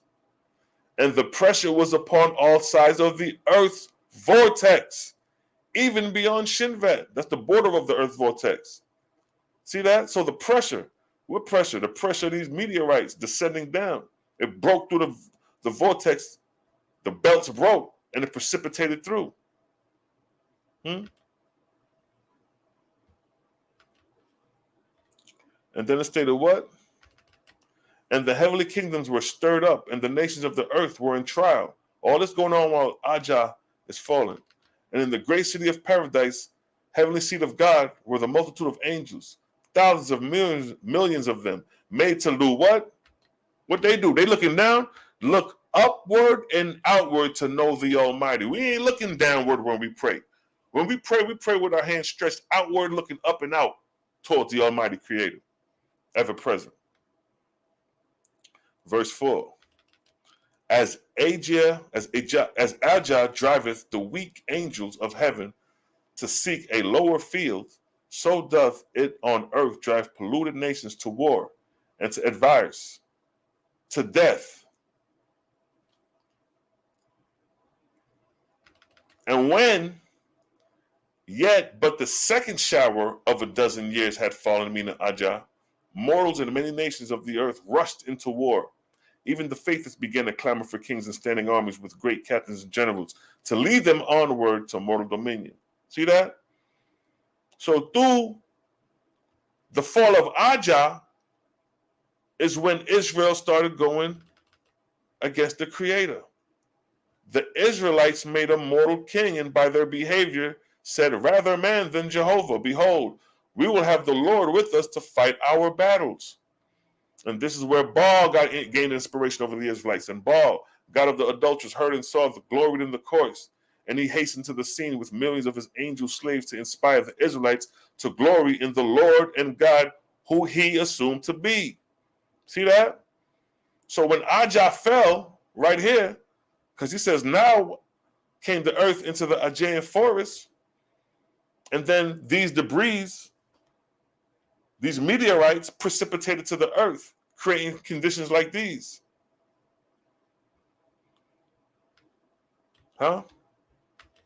Creating these conditions, these atmospheric conditions for them, halting all business.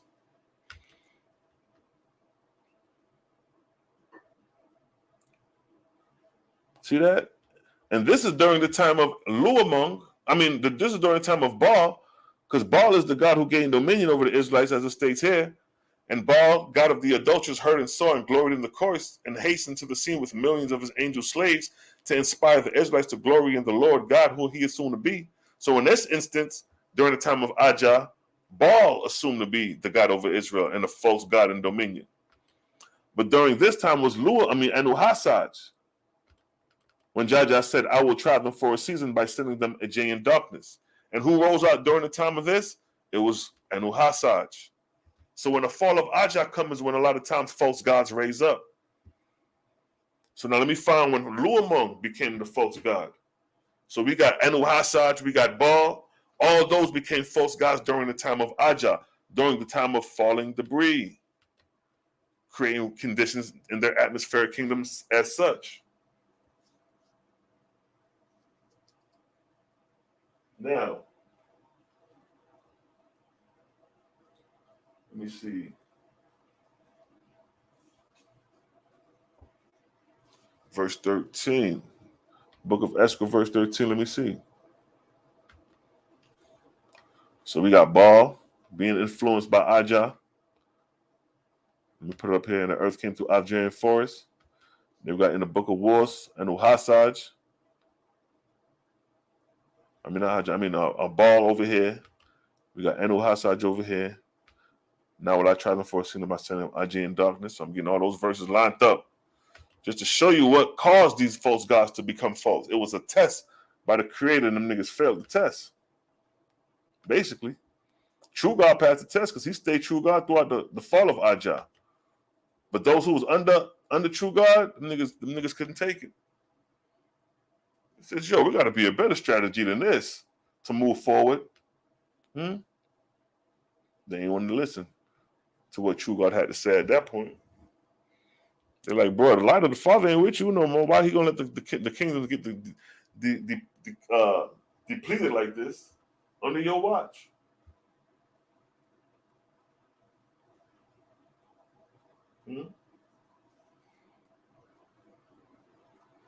And that fall of Ajah technically is the one that still interfered with Anu and them boys.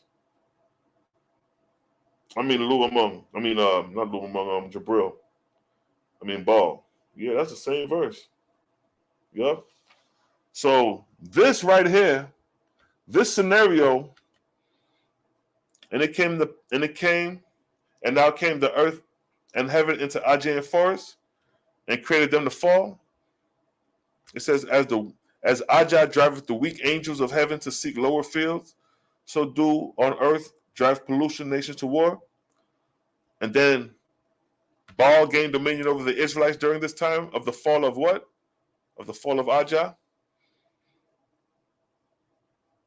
And then Luamung and them rose up around the same time.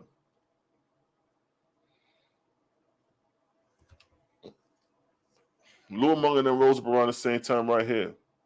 They go Luamung right here. Luamung selected 7 angels and gave them the rank of Lord. And they go to 7 Lord names right there. And then it states what? Such then was the established confederacy, which was to play so great a part in the history of heaven and earth. And it differed from all other confederacies because its members all professed to serve Jehovah. And it required of all its people an oath and alliance to Jehovah under the name Holy Ghost, for they denied his person as such. So this is Luamung.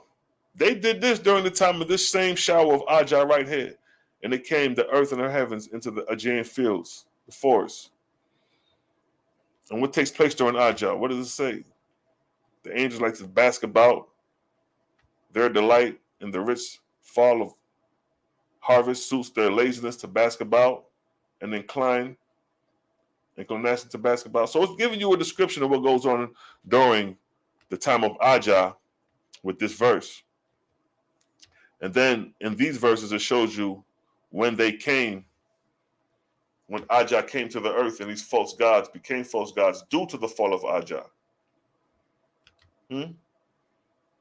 See that? So these false gods are affected by the fall of Ajah when these things occur.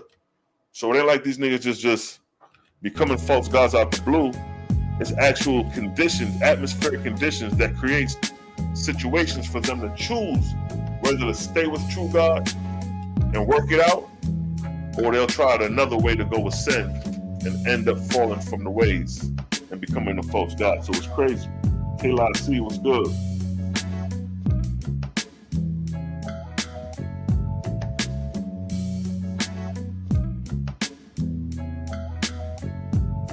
Where is the remains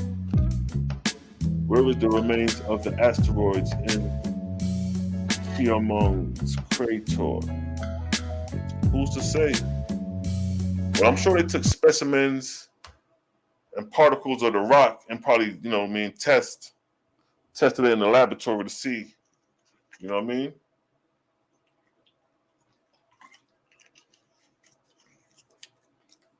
And keep in mind, a lot of these things evaporate too on a point of impact because they coming out the atmosphere, and the more they descend, they burning. So a lot of that stuff gets disintegrated and is caught up into the atmosphere, and it's also precipitated back down to earth as like dust clouds. You know what I mean? The Oaspe say some volcanoes that we think is come from the earth is some of these fallen nebulas that fell and created these volcanic beds that we thinking is coming up from the earth, but they done descended down from the heavens. I said, yo, that's deep.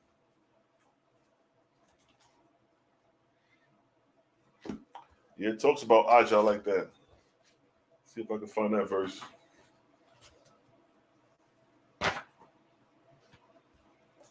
J.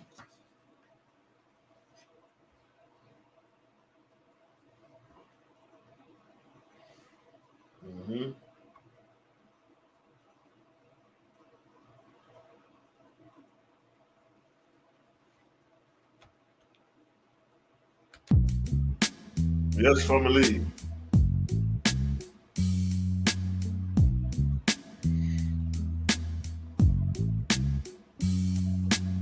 Yeah, this shit goes deep with the Aegean fields and forests. So basically the same way when we travel on a road trip, and on a road trip we encounter certain atmospheric conditions. You may start off on a road trip, it's a sunny day. By the time you get 3 hours in, the clouds may come in and may start raining. Boom, now you encountering rain on the road trip. The rain falling is like the Ajah, that's like the debris falling. And it creates hazardous weather conditions. You gotta be very alert when you're driving in those conditions. So when Ajah fall out the heavens, it's similar to that. It's similar to that reality.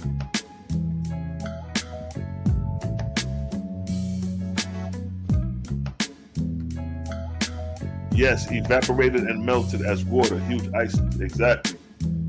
They evaporate, precipitate back into the atmosphere. You know what I mean?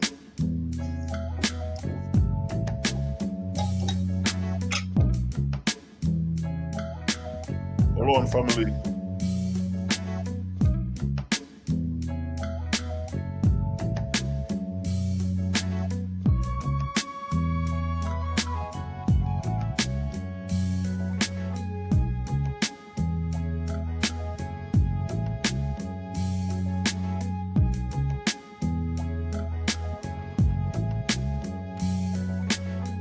Yes, they evaporate.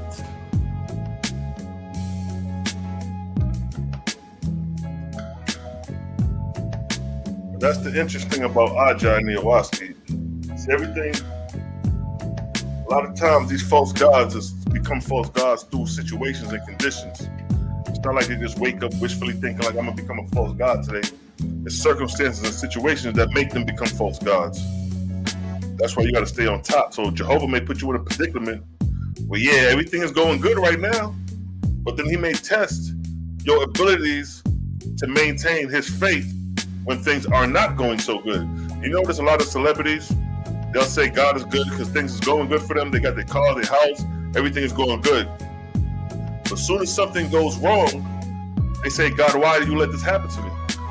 Well, the same way you enjoy the good, you gotta withstand the bad as well. You gotta carry the burden of the bad. So if Ajah takes something away from you, you can't get mad. You gotta roll through the punches the same way you rolled through the punches when you had the good stuff. The Creator is just. You gotta go through the extremes of good and the extremes of evil to even sit on the Godhead. To become a God. You can't become a God half complete. You can't become a God and never took an L, took losses and misfortune. And to come back from the misfortune, to come back from the falling, depleted kingdoms. That's when you gain the real wisdom. When you lose it and regain it, that's when you learn the wisdom. Now you know how it works. If you lose something, you know how to maneuver when you lose something. Until you regain it. But if you never took a loss, when you take that L, you may not recover because you ain't used to losing. You ain't used to taking an L. You always used to winning. So when you take that L, you don't know how to manage. You don't even know how to act. See that? That's what the Oaspe say, yo, these lessons are for us. The Creator throw these trials for us to overcome. You hear what he say? I do these for man to overcome the elements. In order to become a God, you got to master the elements of creation. That's what the whole purpose of the second resurrection is set up for. The first and second resurrection is set up for you to master the elements, to overcome. You dig? Because it survives.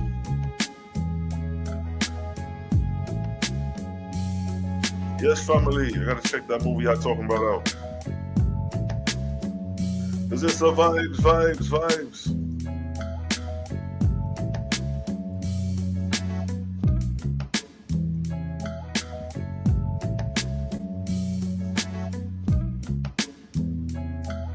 As we go on, we just touching on different topics, freestyling, just vibing out.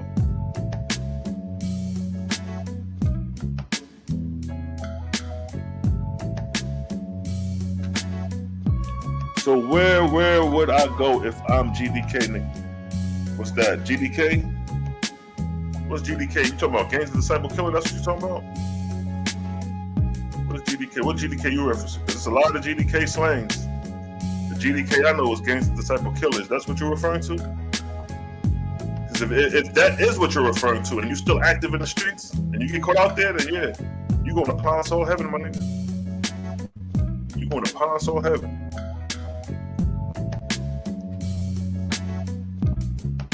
But if you change your life around, although you was banging, and you change your life around for the betterment, you have a better chance.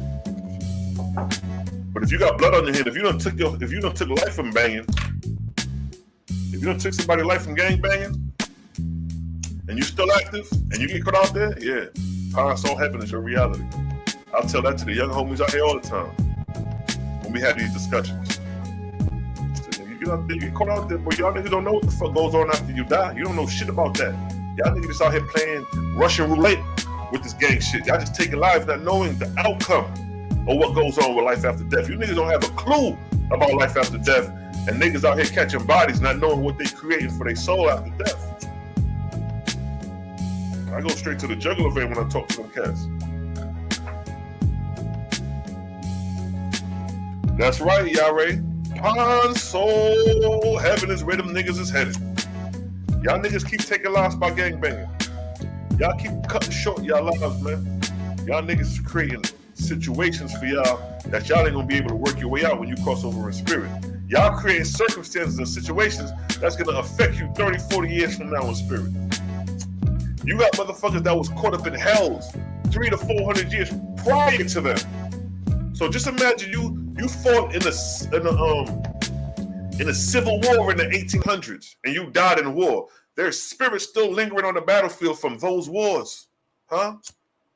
You got niggas still lingering on the battlefield from World War I, World War II, still lingering in spirit.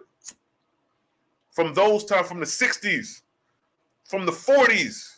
You got spirits that are still lingering from the 40s and the 30s who was engaging in warfare.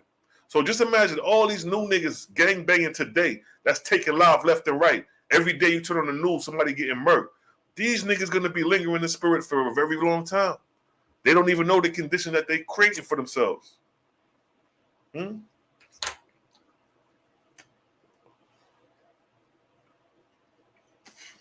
That's right, BC. Totally lost it going the wrong direction. Yeah. Exactly. Pond soul heavens, you dig? Yeah, that's where niggas is headed if they don't get it right. If niggas don't get it right, that's exactly where they headed. The pond soul heaven. The Bible even says, why die before your time? See that? This shit is real, yo. Niggas don't know what they get into when they cross over in spirit. Niggas is lost. So the time of Ajah is basically the time when these false gods turn false.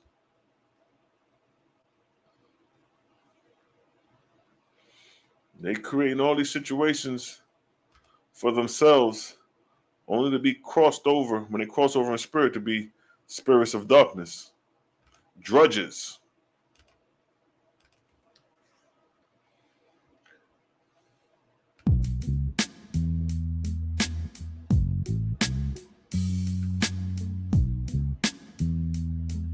Basically mean you can hurry up your yeah, nigga, you can take a gun and goddamn do it. And that's the crazy thing. You have full liberty to do what you want. You have full liberty of your existence. If you take a person's life, you have full liberty to do that or not. If you go up somebody's head, somebody go upside your head, free liberty. That makes the situation more challenging because you got to overcome doing wrong to somebody. You know what I mean? Somebody go upside your head, you're going to go right back upside their head. But if they die from you going upside their head, now you got a spirit to worry about.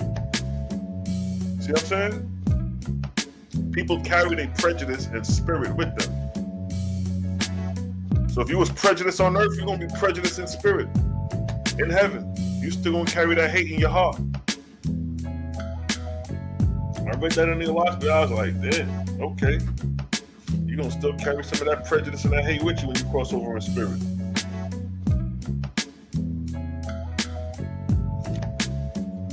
It's a blood clot vibes. That's right, Elijah. So basically, you are your own savior or sinner. Yes, you are. You are your own savior. In the book of S, daughter of Jehovah, it's let you know that you're responsible for your own actions at this point in time.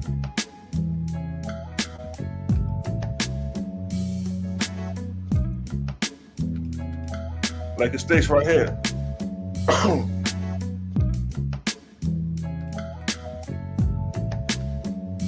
It's It's a blood clot vibes. So like right here, right? It states in verse 11, as in former cycles, and this is the book of S, daughter of Jehovah, chapter 1, verse 11.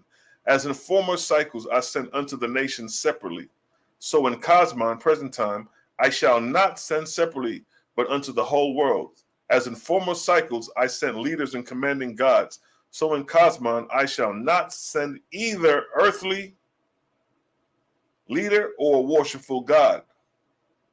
So he's not sending none of that in the Cosmon era. When man was in great darkness, I sent saviors and delivered unto him. And my saviors taught man by certain commandments and by prayers how he should live, like Yahshua did, to save himself from sin.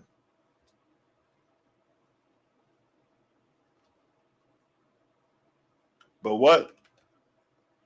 But in Cosmon, present time, I shall send no savior, nor archangel with the loud sounding trumpet, but I will come to man's understanding through the light of my own wisdom, and man shall interpret my words as I speak to his own soul. See that? So the words of the Creator is going to speak directly to you.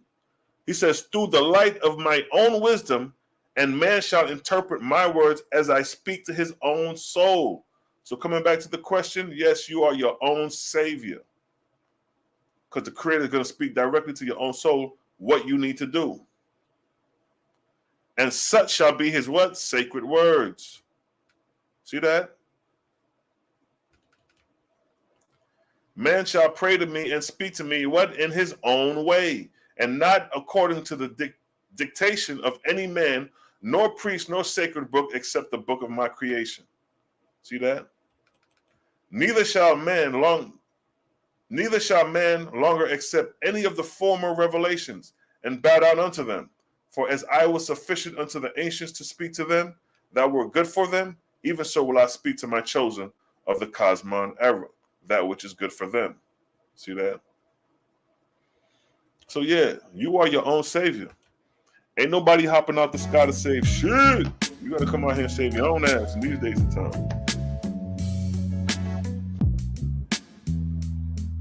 You did?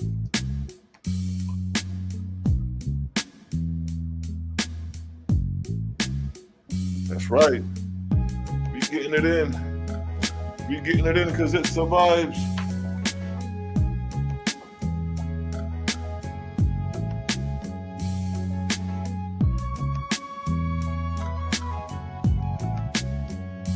It's a blood. Kizzy, I see you. Bros, I see y'all chiming in. See y'all golden on the chat.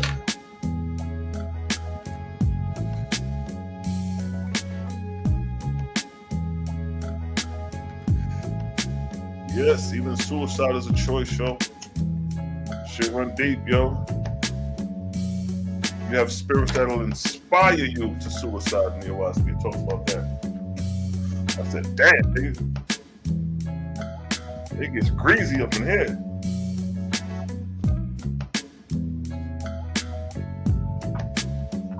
It gets greasy up in here.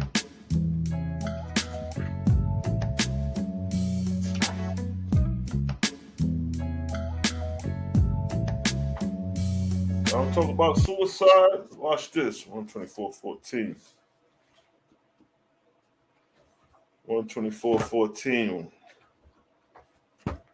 Things are run deep.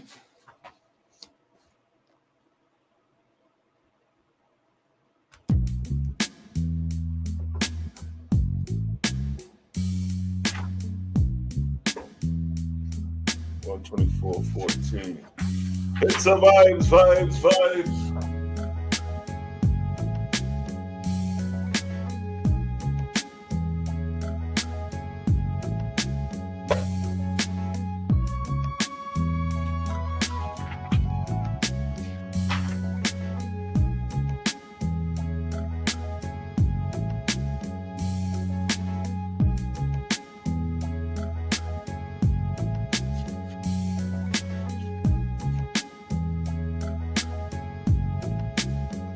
Let's get it. Book of Thor. Book of Thor, chapter 6, verse 12. Let's get it.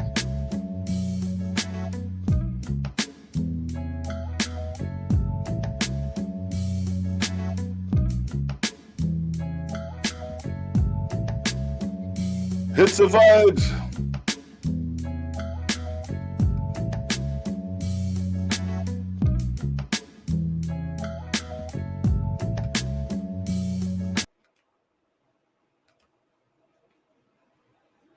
Now check this, right? This is in the book of Thor, son of Jehovah, chapter 6, verse 14. It states, except the ions, the light of Jehovah was shut out from men. Thus, ambition for improvement was at an end. They became as drones and vagabonds.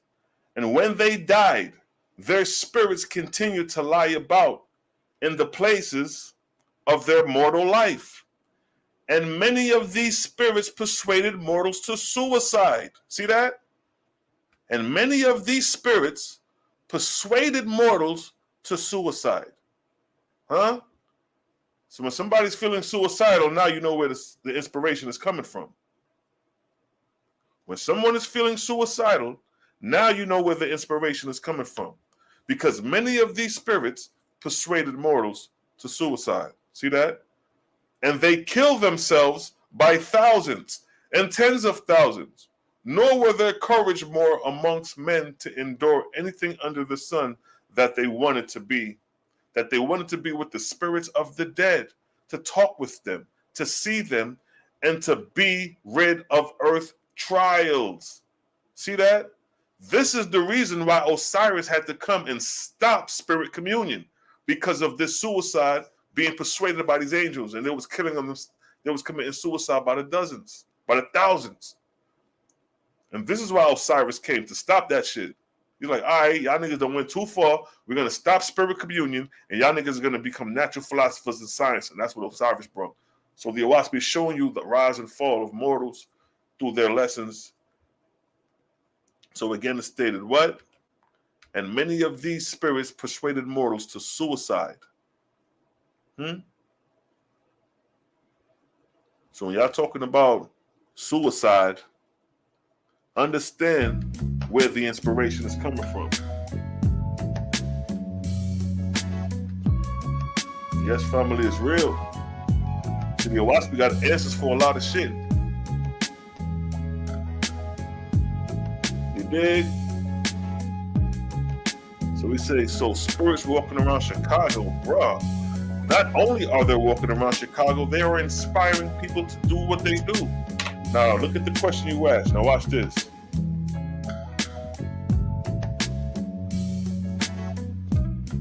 Should we just show that joint?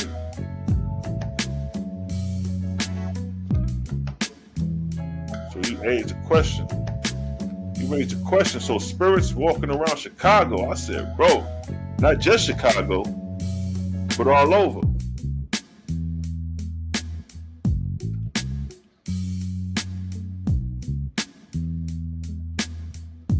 Now,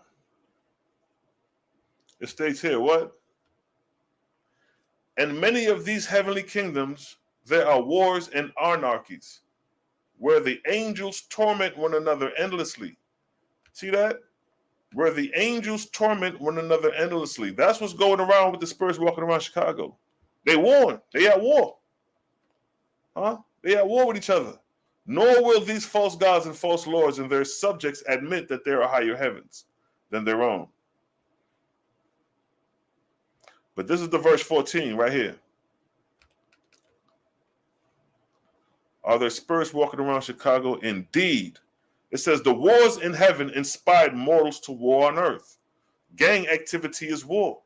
When niggas is beefing in the street, the GDs going against the BDs, that's warfare. Huh? But who is inspiring it? The wars in heaven have inspired mortals to war on earth, so that all around the world are everlasting battles going on. So just like we got America going to war, we got wars in the streets. And as such as are slain on the earth battlefield, coming back to the brother's question, are there spirits walking around Chicago? Here's your answer. And as such are slain on the battlefield, on the grounds of Chicago, that's the battlefield, are born in spirit in chaos, not knowing they are dead as to earth life. And so they linger on the battlefield. What is the battlefield? The streets. So they linger on the battlefield. If they died in Chicago streets, they lingering on the streets of Chicago. Huh? And what did it say? still battling imaginary foes. They ops, they enemies, but the ones in spirit, the ones they killed 2 or 3 years before. Now that they ops killed them, now they in spirit looking at the ones they killed 2 and 3 years before, and the battle continues to rage. Huh? That's why it states right here. All over the earth are there battlefields covered with what? The spirits in chaos, and with the spirits of drunks, drudges. So right there is telling you that the earth is overfilled with the spirits of chaos. Let me get it. All over the earth are these battlefields covered with the spirits in chaos. See that, beloved? There go your answer right there. There go your answer right there. So yeah, they walking around as joking, believe that. They walking around indeed. Yeah, and why especially last year and this year have been crazy. Exactly. So the angels in heaven, the drudges, the spirits of low grade, the spirits that entice evil. You have angels that are below the grades. Let's get that. In the book of Judgment, it talks about the angels that are below the grades. And it is these angels that are below the grades that are inspiring mortals to war, to destruction and death. Niggas going crazy right now. Let's get it right here. Let's get it. In the book of Judgment, chapter 4. In the book of Judgment, chapter 4:11. But of such as are below grade 1, there are more than 6,000 millions, which compromise as such angels as knowing nothing more than babies, though for the most part they were full-grown adults as to earth life. Some are fetals, some engrafters, professional reincarnators who dwelt with one mortal during his lifetime and then engraft themselves on another mortal during his lifetime and so on, calling themselves reincarnated. In fact, knowing no other heavens, being disbelievers in the all person in my exalted regions. See that? Such as are below grade 1, I have classified this day as drudges, because they have not left the earth and entered the first resurrection. So these drudges that are roaming the earth, these are the ones who got killed in warfare. These are the ones who got enemies and their enemies killed them. Now they want vengeance. They want their enemies dead, but they ain't spirit. And when you in spirit, there's a ways to maneuver and get the job done in spirit.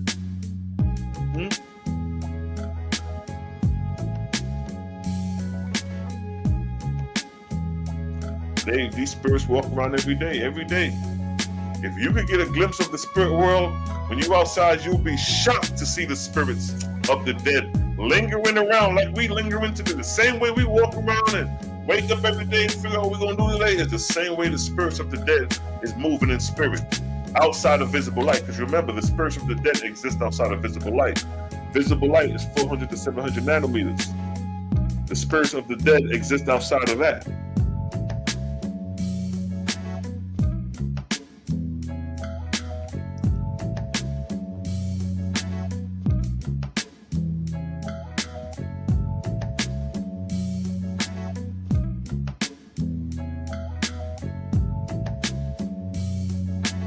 Quick fast.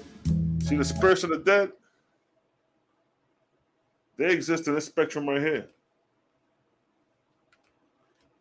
See the spirits of the dead? See visible light? We exist in visible light. The rainbow colors, the spectrum, that's what we see. The spirits of the dead exist in the infrared, the microwave, and the radio. They exist in those realms. The ultraviolet, the X-ray, they exist in those realms. That's why we can't see them, because their vibrational frequency is either moving faster or slower outside of visible light. So if you were to tap into the infrared and see the visible light of those in that realm, you'll be shocked to see the spirits of the dead running around. That's why Ajah say, yo, don't kill. The spirits of the dead is all around you. The air of heaven is filled with the spirits of the dead. Let's get that. That's in the book of Judgment.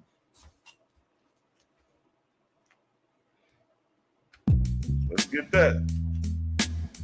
Where it says the spirits of the dead are filled.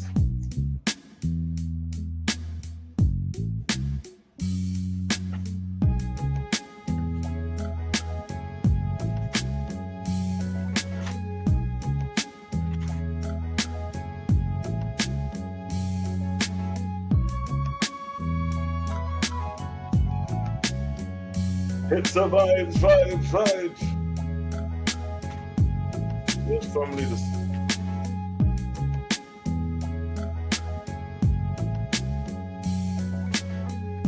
What's that? Verse 9? Verse 9:17. Book of Judgment, verse 9:17. This is a quick example of Book of Judgment, chapter 9, verse 17.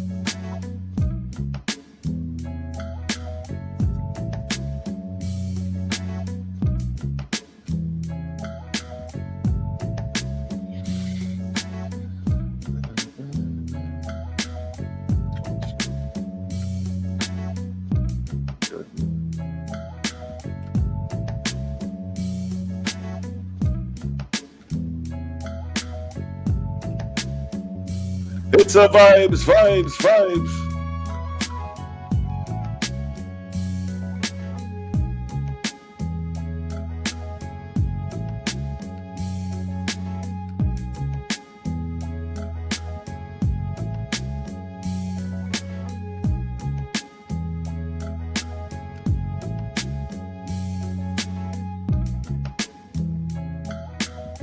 A mystic that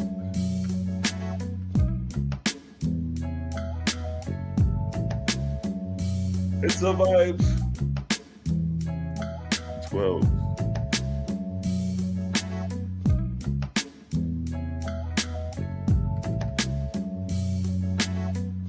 Look what Ajah say.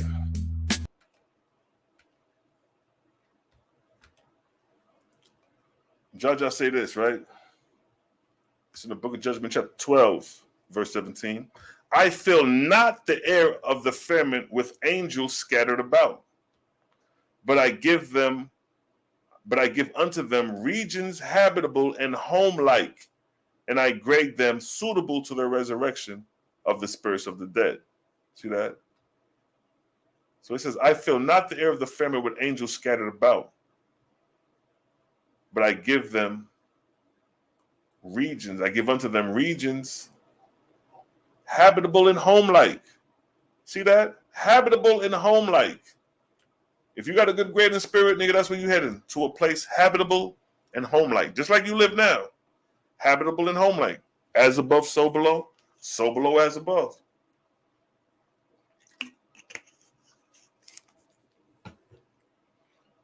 Ain't no different.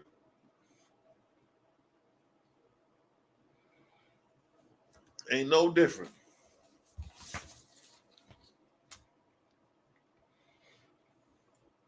So when we cross over in spirit, we going somewhere we familiar with. Somewhere habitable and home-like. Yeah, we going somewhere we familiar with.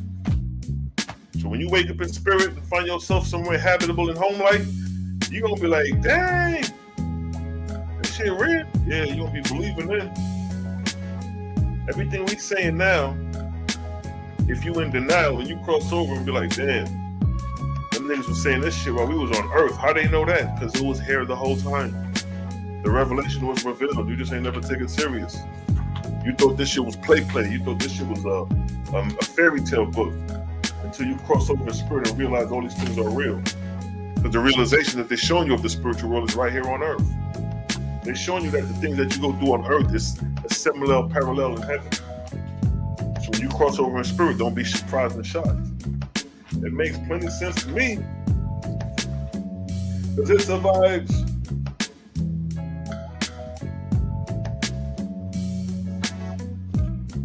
Now let's go to Capellia. Let's go to chapter 10. Let me find that real quick.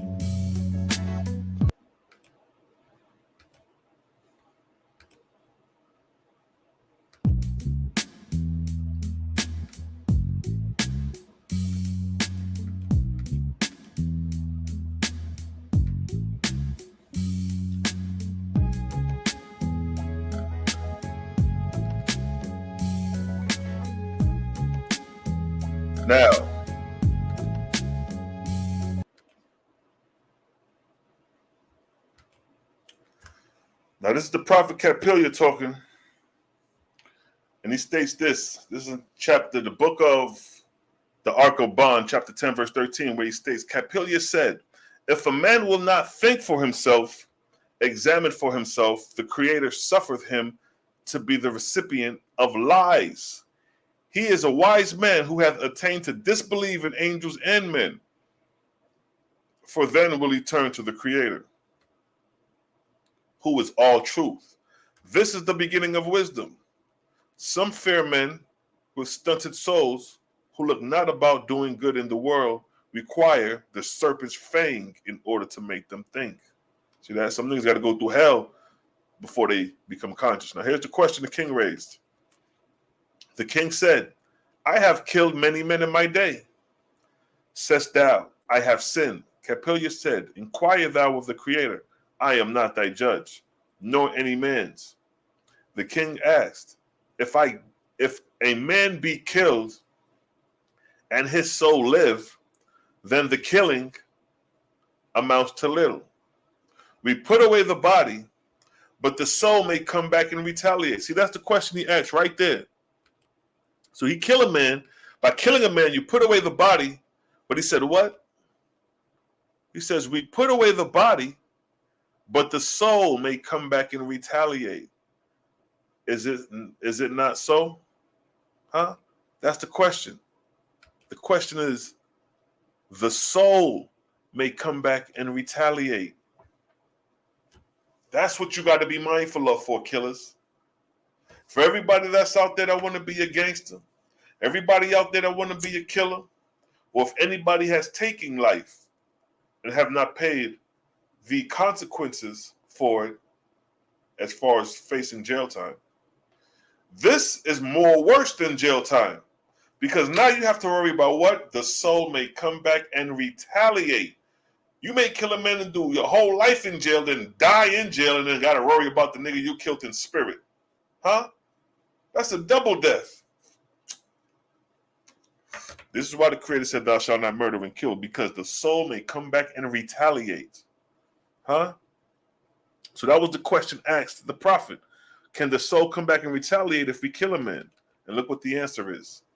Is it not so? Capilius said, yes, O king. The answer is yes. Yeah. If you kill a man, huh? The soul may come back and retaliate. Is it not so? King Capilius said, yes. Prophet Capilius said, yes, king. Yeah. If you kill a man, his spirit can retaliate on your spirit when you cross over in spirit. And the king already said he killed many men in his day. See what the king said right up here? The king said, I have killed many men in my day. And then he asks, but the soul may come back and retaliate. So if you killed many men in your day, that's many men that could come back and retaliate. The king is now being conscious of these things. And that's what made what? The king do what? The king reflected a while. Yes. Once you killed many men and you start thinking about the spirits of the dead can retaliate, you're going to be reflecting like a motherfucker thinking about all the people you done killed. These same rules apply to right now. So the king reflected a while. And then he asked, my son, can the spirits of them we have slain catch us in heaven and injure us? That's the question. Look what the question the king is raising. Can the spirits of them we have slain catch us in heaven and injure us? Now the Chicago beefs. I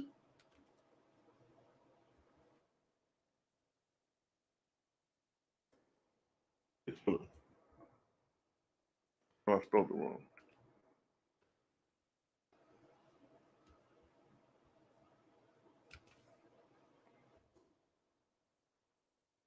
No, man, I got to give it to you raw and uncut, family. The Chicago Wars, right? These the beefs going on in Chicago. Ops killing ops, right? This is going on in Chicago. Killings, murderers, shootings. Every day in Chicago, right? Every day in Chicago. Years in, years out, since the 60s, since the 70s, since the 80s. The 90s, Chicago always been a gangster city. All back in the day, from these times. Chicago been Chicago. But what did the book say? Can the spirits of them we have slain catch us in heaven and injure us? So all those slain in Chicago from these beefs that been going on for decades. All these people that been getting killed for decades. What was the question asked? Beef, ops, 63rd going against 64th for decades. These gang wars been going on in Chicago.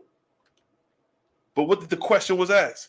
Can the spirits of them we have slain catch us in heaven and injure us? So all those gangsters who've been killing their rivals in Chicago, the question is asked, can the spirits of them we have slain catch us in heaven and injure us? So once you kill a man on earth, the war ain't over. This shit ain't dead yet. You just gave them niggas the upper hand on the other side, which leaves you vulnerable because you ain't on the other side yet. So you don't even know how to maneuver on the other side yet. So by the time you cross over and get to the other side, your ops is right there to receive your spirit.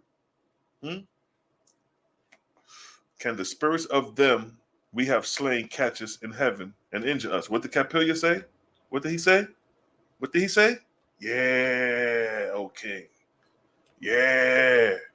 All them niggas you bodied, they're going to come for your ass, King. Yeah. And that was the spooky hour. Now we in the spooky hour. Ghost tales. Because all these ghosts or these spirits of the dead are going to come back and torment the king. So now the king is getting wisdom from the questions about spirituality as far as the spirits of the dead. Like he said, yo, we could kill the physical part, but the soul can retaliate. And they're like, yeah. They can injure us or they can come back and retaliate. Capilia, like, yeah, these things can happen. And what did the king do? The king said, if they having been in heaven first, now see, look what the king said. Being that he slaughtered them, he said, and they having been in heaven first. He's thinking, the king he's really starting to consider what the fuck is going on. And he's like, all right, well, if they in heaven first, wouldn't that make them have the advantage? So again, what he states, and they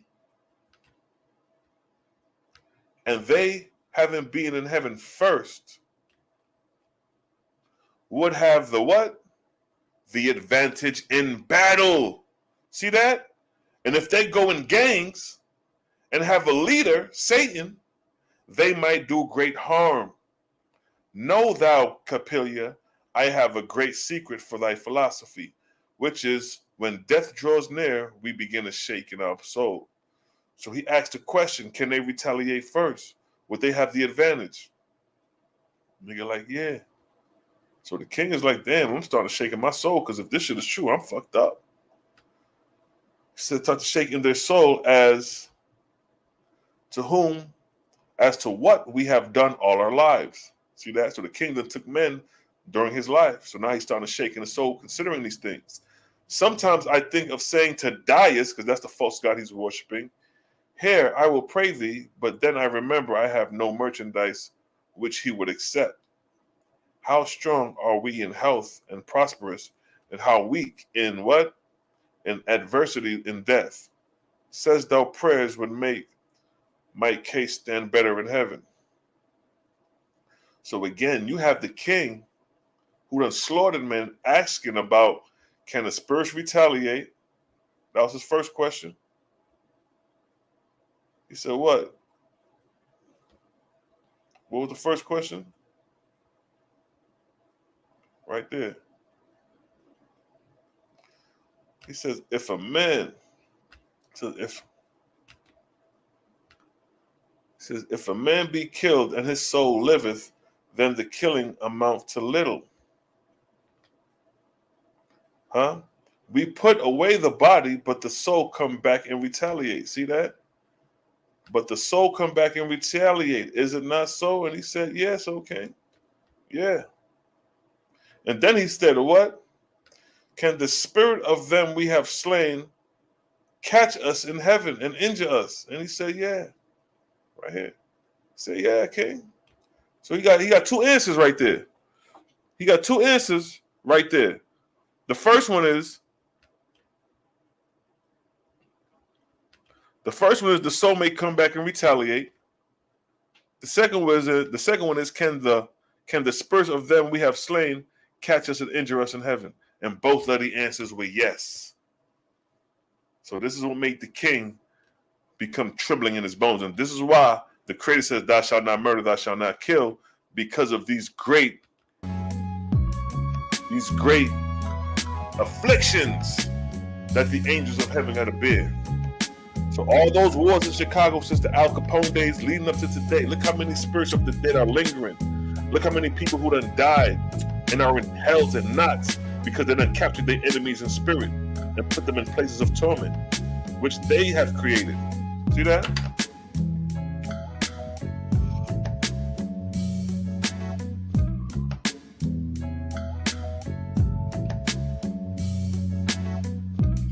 So we're not supposed to do witchcraft. The Creator gave you a free will to do whatever you want, but understand what comes with that. It's just like saying joining the gang. You can join the gang, but understand the penalties and the consequences and the rewards that come with that. That's all. If you want to conjure up spirits, you can do that. The Oaspe say be mindful of that, because lying spirits can come to you and tell you lies. Therefore, commune with the Creator, and the Creator will send an angel and teach you and let you know through inspiration. It ain't like you're going to talk to the angel like me and you talking. The angels is going to inspire you unknowingly to you. See that?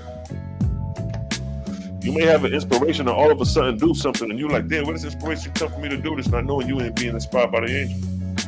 So the Oaspe lets you know and gives you insight and awareness of how the spirits in the unseen realm move and how they inspire mortals. So when you're inspired to do something, you know what's going on.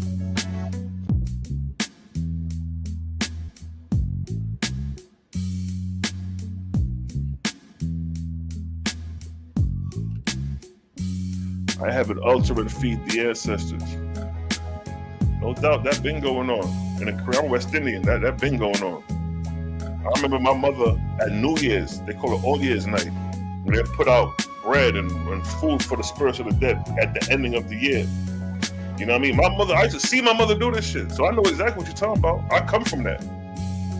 And I was a little kid seeing this shit, and I'm like, where does tradition come from? I know this is a Caribbean thing, they do this in the islands, and I know in the States they do this as well too. But these are some of the spiritual things that we were born prior to slavery. We've been spiritual. We've been communicating with the ancestors. The only difference is the ancestors communicating to you. Are they of the Creator, or are they of the earth? And they're just telling you things that is of the earth and not heavily. So communicating with the ancestors is not the problem. It's the intent of the ancestors, what they're telling you. So for example, if you communicate with the ancestors and the ancestors tell you, go serve others in order to serve the Creator, then you know those ancestors are working for the Creator. But if those ancestors said, go get a goat and go get a chicken and slaughter the chicken and then put it under your enemy's house and your enemy going to be bedridden for a week, then you know those angels are not in service to the Creator, but are in service to evil practice. They're drudges, spirits of darkness. So even through spirit communion, you got to be mindful of these things. Because once you hear the angel voice, nigga, that shit may spook you out. Because a lot of times we do spirit communion, we meditate talking to ourselves, but when you hear that voice external to yourself talk to you back, you're like, oh, what the fuck was that? Your ass untapped in.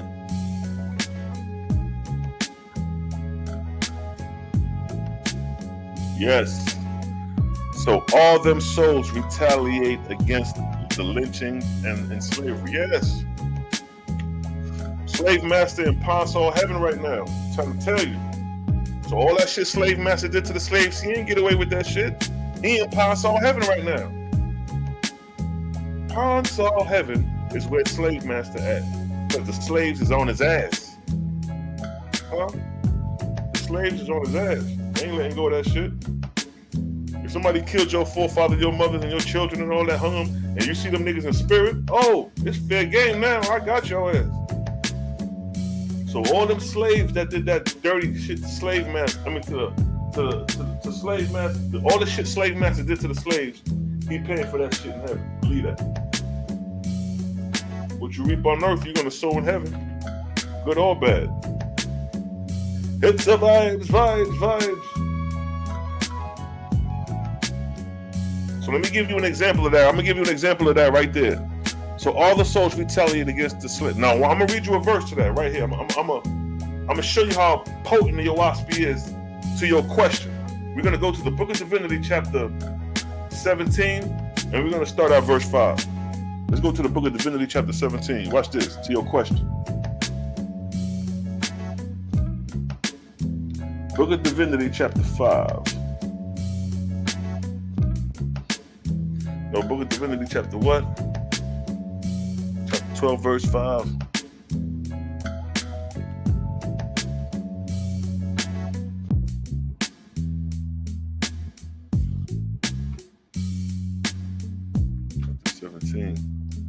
Chapter 17.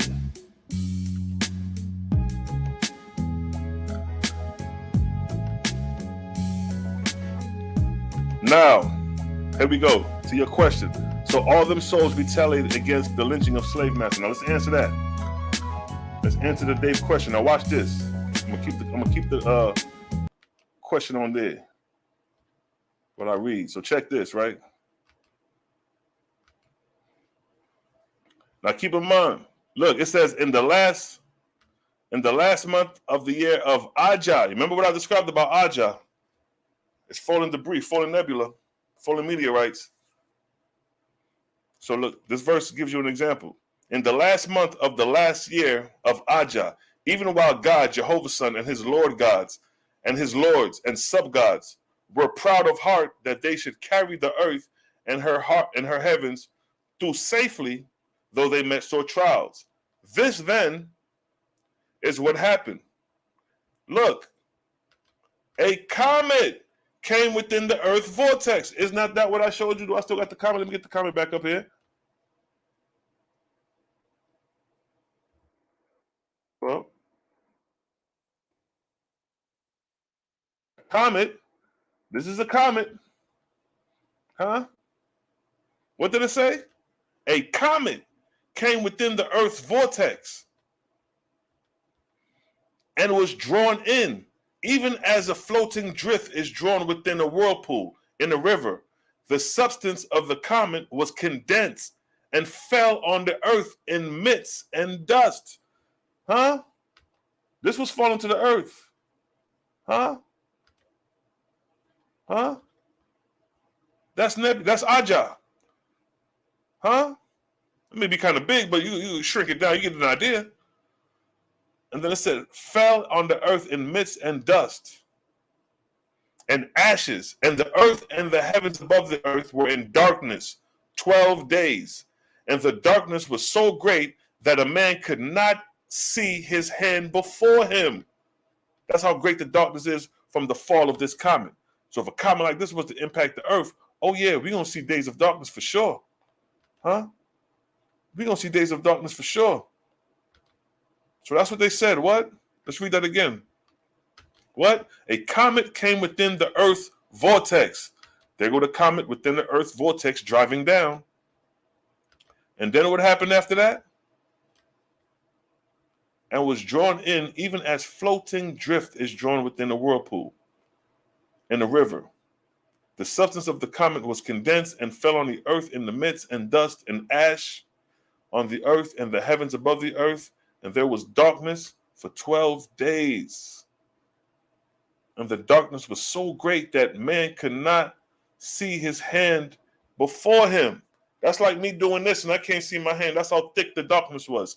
Now here's the question to the answer at hand. I just wanted to show that Ajah is basically falling debris, falling nebula, falling comet, falling meteorites. So here's the question at hand. He asks about the retaliation of slaves to slave master. So here's the answer. Verse 3. And during those days of darkness, there were more than 80 hells founded within Ahura's heavenly region. And he himself was cast into one of them. And he was walled about by more than 3,000 million angels, pifflered and stripped of all he had.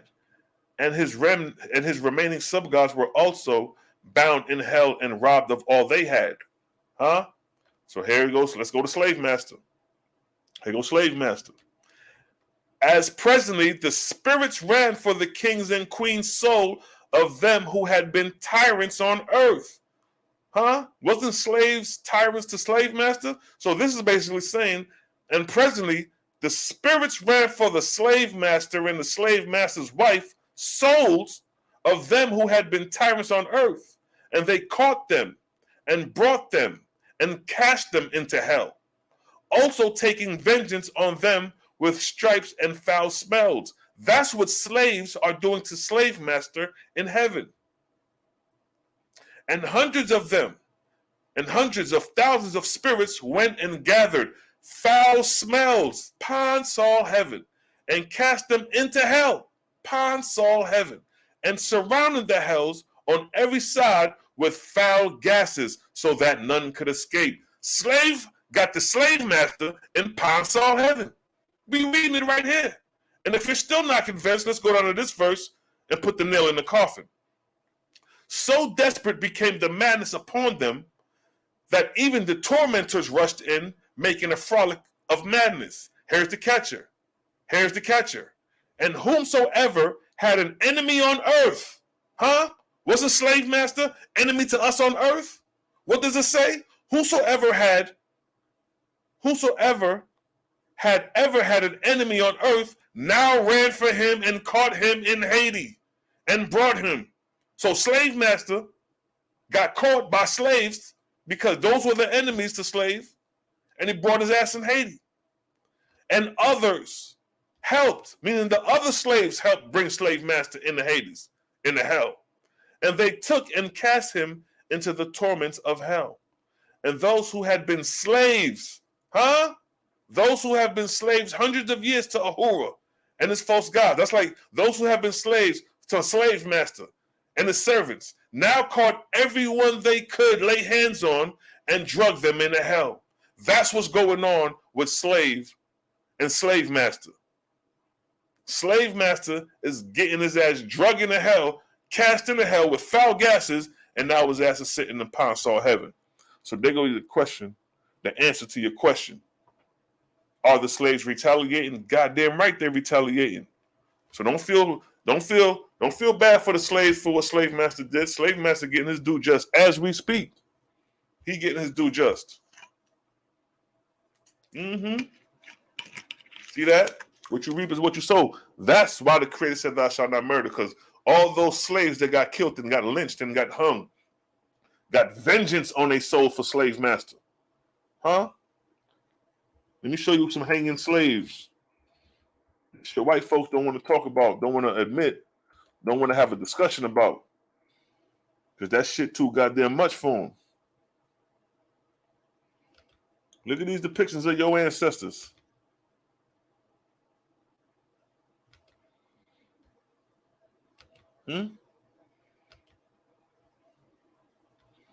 See that?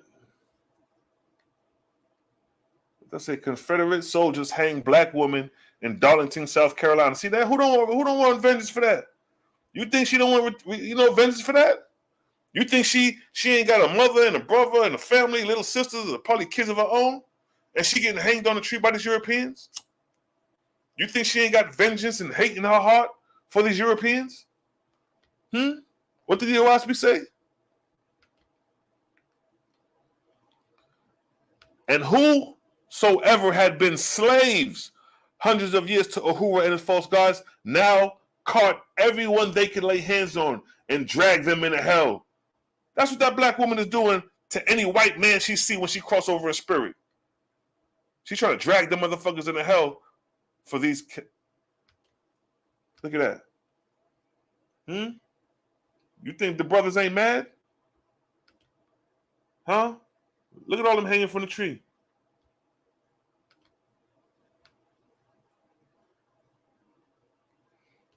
Look at that. They returned the favor. They returned the favor. Oh, you gonna hang us? We gonna hang you right back. See that? That's what's going on, family. The vengeance that the slaves had, they retaliated on slave master. You think this brother ain't want just do for that? What the Oaspe say? And those who had been slaves hundreds of years to Ahura and his false gods, or the slave master, now caught everyone they had laid hands on and dragged them into hell. See that? Look at this one up here. And presently the spirits ran for the kings and queens, soul of them who had been tyrants on earth, and caught them and brought them and cast them into hell. That's is what the slaves is doing to the slave masters for these atrocities that they committed on them. This is what the Europeans did. Now in spirit, these slaves is retaliating back on these Europeans. In spirit. See that? See that white man right there with that sword? If any one of these slaves get out of line, what you think he's going to do with that sword? He's going to juke his ass. But what the Oaspe say? And presently the spirit ran for the kings and queens' souls of them who had been tyrants on earth, and they caught them and brought them and cast them into hell. So the slaves that you see right here, those the ones that caught slave master and brought his ass into Haiti for what they did to him on earth. It's fair game. It's fair game. It's fair game. Look what it say here. And whosoever had an enemy on earth now ran for him and caught him and brought him. See that? That's the key point right here. The key point of it is this line right here. Whosoever had an enemy on earth. That's the key point of this verse. Whosoever had an enemy on earth. It's not what? Huh? What the scripture say? And whosoever had an enemy on earth. What they're showing you? Slave master's an enemy to the black man in this country through slavery. See that? Look at the kids. Look at the kids have to look at their parents in that condition. What the Oaspe say? And whosoever had an enemy on earth. Huh? And whosoever had an enemy on earth. This is what happened.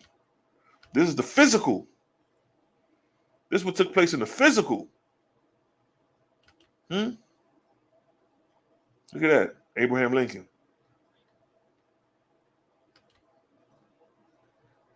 Huh? So what we're showing you is the retaliation of those who died in these heinous conditions. Look at the European. Look at that little white girl right there. Look at her. Look at that evil-ass grin she got on her face. Look at that. That look like the descendant of that little white girl, Ajah, who's going against us, talking about create a gang. That look like her ass. That's her fucking ancestors right there. Hating niggas. Hating the black man for bringing out this knowledge in Oaspe, and you still have hate in your heart because you come from this, Ajah. You Europeans still have the hate in your heart from your ancestors. Even those who read the Oaspe still carry that hate in their heart when we talk about these things. Look at the black man. What you think you got? What you think he got in his heart? Innocent. He's handcuffed. What more crime can you do with your handcuffed? But they still hung him. Look how they looking. What did the Oaspe say? And whosoever had an enemy on earth now ran for him and caught him in Haiti and brought his goddamn ass. That's what the goddamn black man did when them crackers got in goddamn heaven. They brought their ass into Haiti. They caught him and brought him into Haiti. So all these crackers, that black man who died from that, they gave him the advantage of being in spirit first. Huh? Look at that little white girl face. Yeah, your ass is going to be caught in hell too. Your ass is going to go right in the pine saw heaven with the rest of them. That's exactly where them crackers going. What does it say right here? And whoever had a slave, and whosoever had been slaves hundreds of years. Who the hell been slaves hundreds of years? But us. Look at that. Huh? And whosoever had been slaves hundreds of years? Huh? Look at the little kid right here. Look at these motherfuckers just watching the black man rot on a tree. But what happened to them? Who have been slaves for 100 years? What's the condition? What's the condition? Instead of what? now caught everyone they could lay hands on and drag their ass into goddamn hell. That's where these crackers is going. See that little smiley face that cracker got right there? Now her ass is being dragged to goddamn hell for lynching his brother or participating with this brother's death. Or do we need to get that in the Book of Judgment, chapter 32? Let's get it. See, look at the brothers. All over the world are battlefields with spirits in chaos. This is what our brother in right now. Spirit in chaos. This brother's in chaos right now. He wanted to go home and probably have a good warm meal. But instead, these Europeans, out of the hate in their heart for their own brother, hung him on a tree. And now this brother what? Now caught everyone they could lay hands on and drag their ass in the goddamn Haiti. The brother, what? His spirit could possibly be born in chaos. Huh? Let's get the Book of Judgment, chapter 32 real quick. Book of Judgment, chapter 32.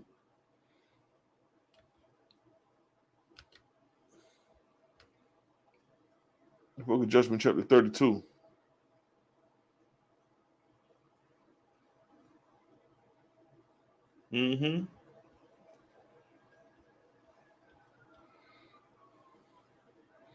Judgment for their ass.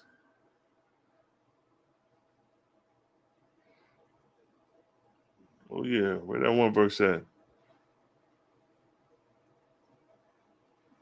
Yeah, right here. Look at this. Book of Judgment, chapter 32, verse 16. And yet, aside from angels who are in chaos, there are hundreds of millions who are in declination instead of resurrection.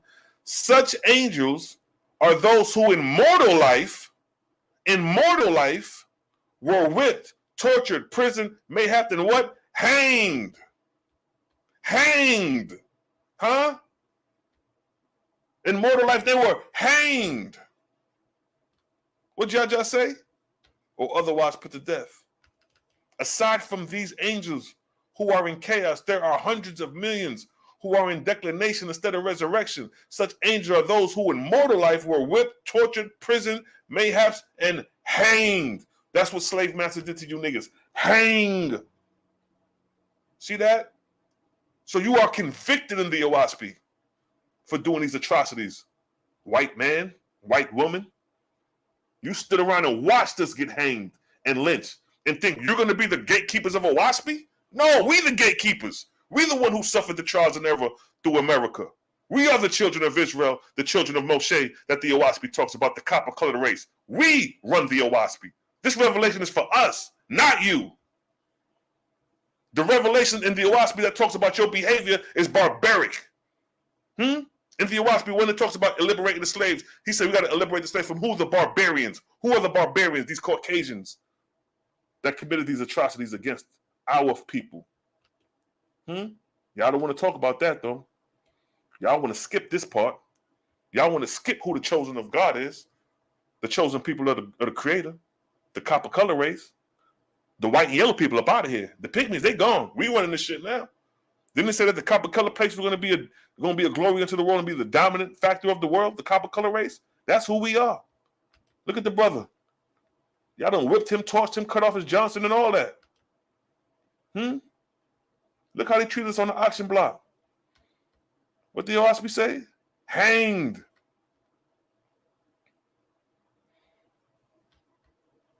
And what did it say? These angels or these people take delight in evil instead of good. That's exactly what these Europeans did. But it tells you angels have the same benefactor as that. These angels, these people, these men take delight in evil instead of good. This is evil instead of good. Doing that to the brother. Look at that. This is 1904. This ain't no 2,000 years ago. This is now. Look at that.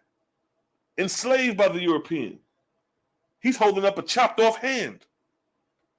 These are the atrocities and the acts committed against the Hebrews coming over here, against the Africans coming over here in slavery.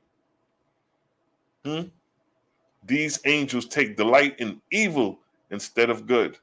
These motherfuckers is taking delight in watching slaves go down in the basement, handcuffing slaves, little white girls laughing while black men getting hung. Look at this shit. Look at that. Taking delight. Look at their faces. Look at this guy. He had a couple drinks in him to come see this event. These angels take delight in evil instead of good.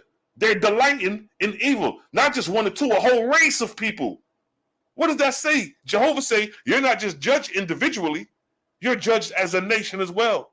So what type of judgment you think is rendered against these people? What did the Oaspe say against these people? Now caught everyone they could lay hands on. So the niggas who were enslaved, who got hung, when they cross over in spirit, when these Europeans cross over in spirit, what they say? Now caught everyone they could lay hands on and drag their ass into hell. So every black man that got lynched, because everybody in this picture is dead right now. Every last one of them. From the children to the grown adults, they all passed away now. So all these people who thought they got away laughing, hee-hee-hawing about the black man being lynched is now what? Now caught on every hand everyone they could lay hands on and drag their ass into hell. That's exactly where these niggas are going. Pine saw heaven is exactly where each and every individual of these Europeans going for doing these things to our ancestors. Look at that, a man and a woman. Imagine your mother, your relative hanging up there like that. And these motherfuckers is gathering around, laughing and drinking and joking like this shit a game. That's why these niggas gonna end up in Pine Saw heaven right here. Now caught everyone they could lay hands on. Because if they did this to my ancestors when I crossed over, nigga, I'm grabbing everything I could to drag your ass into Pine Saw heaven. That's exactly where all these spirits of these ancestors is lingering right now in Pine Saw heaven. I bet you the European faithists ain't telling you that. I bet you Susan Martinez ain't telling you that. I bet you Peter ain't telling you that.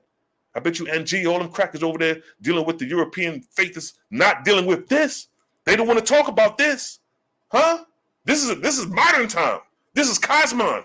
This ain't 3,500 years ago. Let's deal with this. Let's deal with the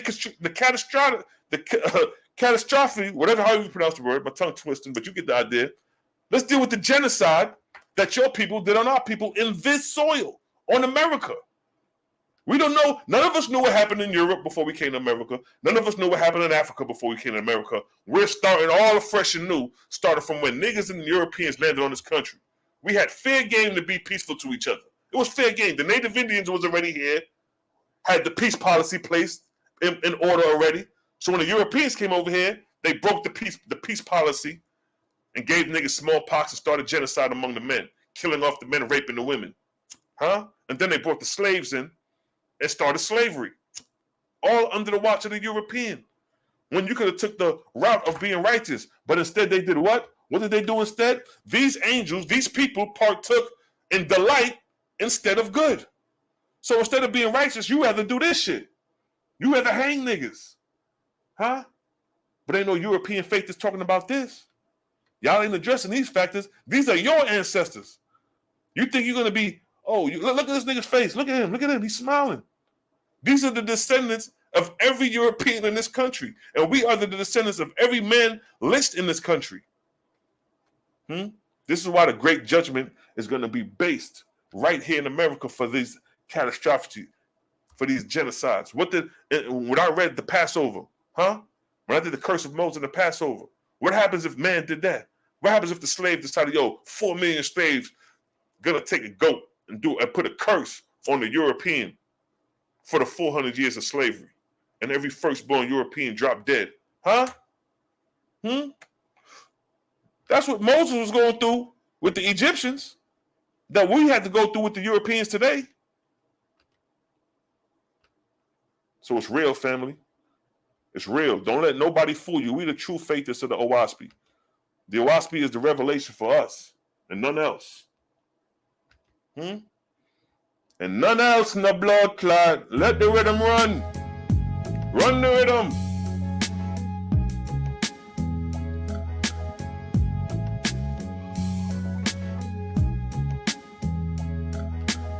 You don't know. You don't know the vibes, yeah? Yeah. We about peace, love, and unity, but we're gonna address things as for what they are. We ain't sugarcoating shit over here. You hear me bang upon this, you hear me bang upon that, I'll bang upon the history of the Europeans as well. Ain't no sugarcoating shit. Ain't no European faith that's talking about slavery on detail and what their ancestors did on that scale. and we have a deep discussion on that topic. They ain't doing that. We can only do that because we the victims. We the victims speaking out. The Oaspe talks about the copper-colored race. Huh? Who are the copper-colored? Nigga, I'm copper-colored. My skin is copper-colored. Who you think they talking about? You? No, they're not talking about you. Matter of fact, watch this. Watch what they say about the European in the Oaspe. The only verse where it refers to European to that degree. Everybody else is copper-colored, light-skinned. And I'm not banging on the European. I'm telling you the truth. I'm telling you the truth. I'm holding you convicted to your actions. Because ain't none of y'all bringing this information out about this part. And none of y'all running to the Oaspe talking about how y'all were barbarians in the book. Y'all ain't talking about that part. Y'all want to talk about the Ions like if y'all related to the Ions. No, the Oaspe already showed y'all not related to the Ions. It killed y'all. Should have left that out the book if y'all wanted to win that argument. Y'all ain't the Ions, nor the descendants of the Ions. And even if you want to study haplogroups, you come out to the stock of Asian people. And the Asian people come out the stock of the Africans. So now in the book of Es, chapter 19, verse 4, look what it states here. Hold up. No, chapter 20. This is in the Oaspe. Check this out, fam. Let me get the full screen for this one. This is in the Oaspe. Look what it say. Jehovah overthrows slavery in Guatemala. Guatemala is America, right? So it states in verse 2, now when God looked abroad over Guatemala, which is America, he saw 4 million people in bondage as slaves, and he saw that they must be liberated. And so God inquired of the chief mathematician in the Holy Council, one, Iraq, who of all the kings of the earth had the greatest number of slaves? Let me scoot down to verse 4. Look what it states. God said, send thou a heavenly ship for him and for 1,000 million of his angels, and send also for the Argosian Leonidas and 4,000 million of his angels. And when they are brought here, they shall descend. Here's the catcher. They shall descend to the earth to these barbarians and to liberate their slaves. The Oaspe called the European barbarians. And they are very barbarians for doing such acts like this. Huh? That is barbaric. This is barbaric behavior. Hands down. What did the Oaspe say? Barbarians. Go to the earth to these barbarians and to liberate their slaves. Because these barbarians was over here doing catastrophic things to us in slavery. Huh? See that? See that? These are the barbaric things the Europeans was doing in slavery. That's why we had to get free. Look at that. Yokes of iron around the neck. Look at that. Huh? Lynched and whipped. Tortured. Look at that. What did the Oaspe call them? Goddamn barbarians. John Newbro missed that, huh? For all those niggas who told me, oh, Joe Oaspe, the white man, booked the this and the that. I guess they missed that part. To take out that their nature is barbaric. Oaspe telling you that these people are barbarians. See that? Oaspe holds no punches. Hook, line, and sinker. See that? Look at the barbarians. Fucking with the slaves. Measuring them and sizing them up. What did the Oaspe say? To these barbarians and to liberate their slaves. So I'm just showing you hook, line, and sinker without a shadow of a doubt that the Oaspe don't hold no punches. It gives it to it, hook, line, and sinker.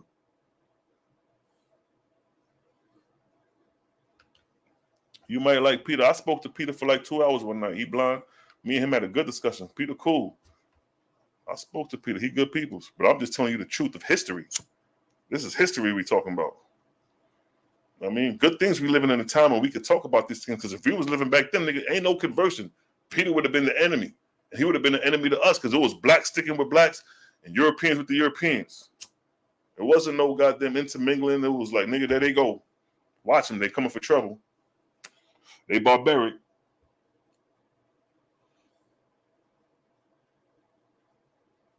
No doubt. There's a barbarian movie coming out September 9th, supposed to be a truth to film. No doubt, yo. Exactly. Still doing shit to us today, no doubt. That's why these things got to be addressed. See what I'm saying? You think you niggas gonna ascend and escape to the higher heavens without addressing these things? And we calling you out on it? The conditions of America, the reason the Americas is in these conditions is because of the European. The Native Americans was in peace when the Europeans got here. When Luamong brought his people over here, them crusades, the Native Americans was living in peace. They slaughtered the Native Americans. They brought in slaves, started hanging slaves, putting them on plantations, all under the watch of the European in this small span of time within 400 years. From the 15th to the 1600s till now, the European has committed more genocide on this soil than the black man and the Native Indian. So the judgment is on the judgment watch. The hate, when the Oaspe talking about that Luamong will be the most hated God that ever was, it's talking about the Europeans as well. When you think of Christianity, you think of white people. You don't think of black people off the bat. You think of Rome and you think of the Pope. You think of all them when you think of Christianity and Catholic. That's in the Luamong's watch. And for the corporeal world, that's under the European watch. Them niggas got a lot of fixing to do. The same way them false gods had to fix their heavenly kingdoms and all the servants in their kingdom, the same way slave master and the European race that committed genocide on the Africans on this soil. We're not going back to the old over there. No, we're talking about these soils on America. It's a fresh start. We're starting fresh. From the time the Europeans, the pilgrims came to the slaves came, that's the start. Nigga, we could have been living in peace, love, and unity and harmony, but the Europeans ain't want that. They was on a conquest for conquer, while we was on a conquest for peace. See that? It's a vibes, vibes, vibes.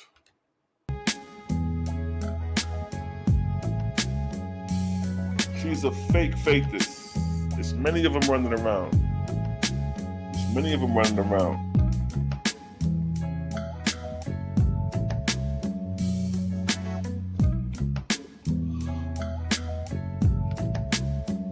They was posing like Negroes in the club pics. Yeah, son. Exactly. And these people still exist today with the same hate in their heart for the race, for the copper color race. See, them Europeans was lynching the copper color people. Let me get that in the Oaspe. We're talking about the copper color people. Who do you think they're talking about when they're talking about the copper color people in the Oaspe? Talking about your ass, family. You are the copper color race. Cause it's a blood clot vibes. So when the Europeans watch this video back, they ain't gonna like that part, but it's the truth. It's the truth. Would you rather face the truth or deal with a lie? We face our wrongdoings. Can you face yours? What did it say? The irons were red like copper. Show you, son. Show you who you dealing with in this Oaspe, yo. It's a blood clot vibes.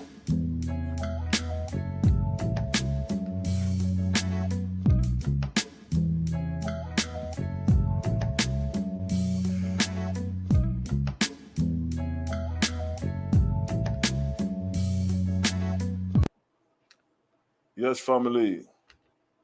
Let's keep the rhythm. I'm pulling up the verses where I talk about the copper color races.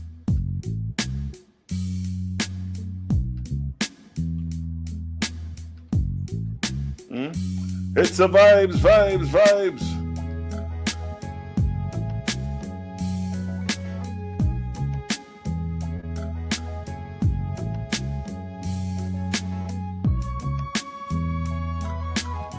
show you where Abraham, Abram, the greatest prophet of today. Abram was of copper color race, no ras clad. Do we get it now? Because it's a vibes.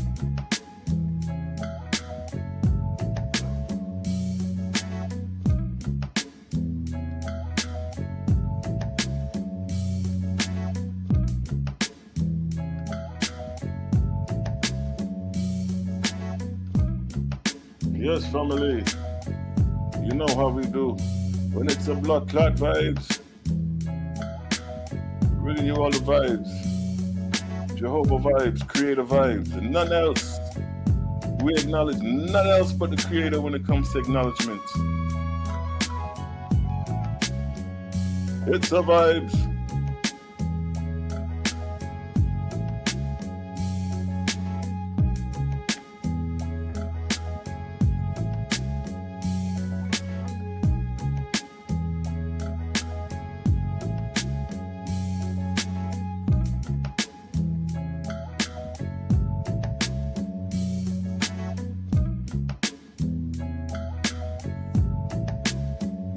It's a vibes, vibes, vibes. Yes, family, we still locked in, we still chimed in as we move forward. Moving on down the road. Moving on down. We showing improvement. So now check it. You know, in the Oaspe,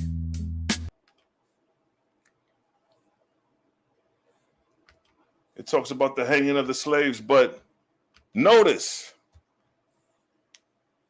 in the Oaspe, it says the Ahuins were red like copper. Now, my skin tone is copper. And the majority of African American skin tone is copper in skin complexion.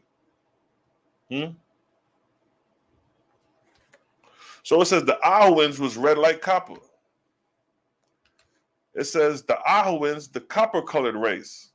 Who is the copper-colored race? Nigga, you looking at the copper-colored race. My skin is copper with coarse hair. And Abraham was of pure blood in Ahuin. Huh? What did it state?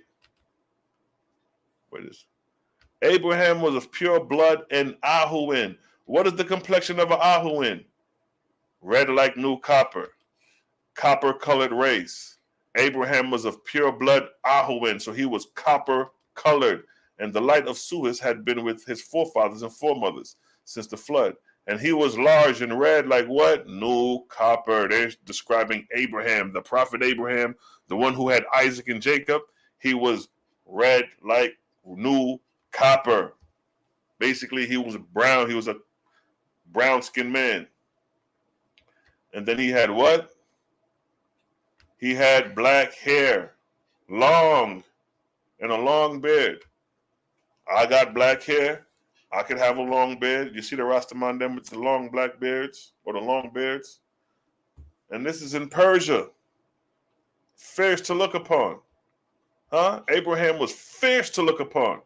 When some people look at me, they be like, nigga, you fierce to look upon, especially to outside races. It's like looking at a lion when you look at me. It's like, damn, that nigga there look ferocious. Fierce to look upon. Black hair, long beard, copper colored. See that? They describing your ass, Israel. They describing these slaves, these Negroes who carry these complexions of copper colored.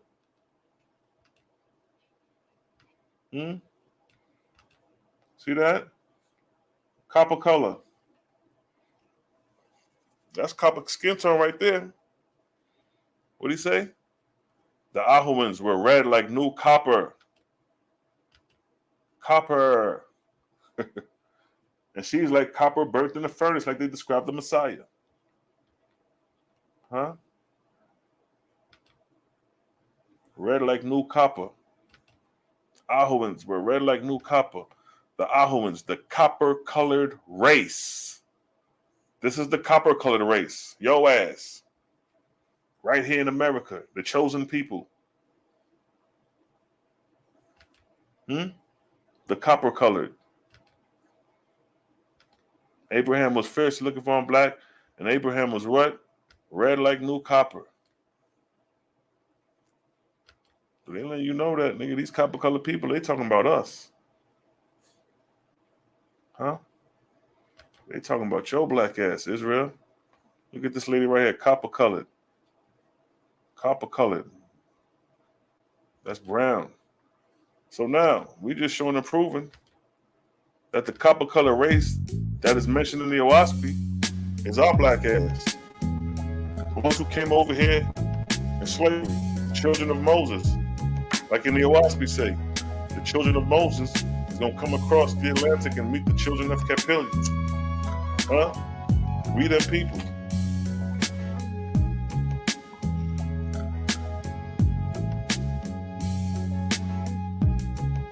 You dig?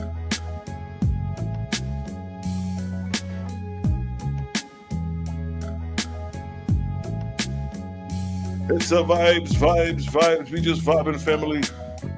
You dig? We just vibing out. What you say, fam? That's right, the color of a penny. Yeah. So while people talk about the Oaspe being a white man book, nigga, this book is talking about your ass, the copper colored race. A book that was channeled through automatic writing from angels of the second resurrection brought information about your ass, Israel, and the copper colored races. Oaspe talking about you, beloved, the whole damn time. And you running from a revelation that is spiritually was for you. This Oaspe wasn't for John Newbro. This shit was for us. John Newbro was just a vessel for it to come about. Don't get lost on the messenger. Get lost in the message. That's where you want to get lost at, in the message. The message got way more to offer than the messenger.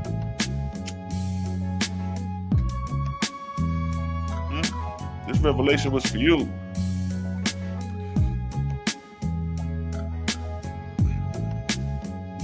It's a vibes.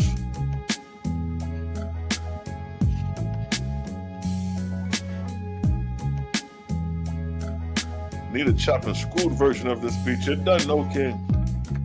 But I got so many tracks sitting up, bro. It don't even make sense. I gotta get back to them. I got enough tracks. So I'm gonna start playing some more tracks. It's a vibes.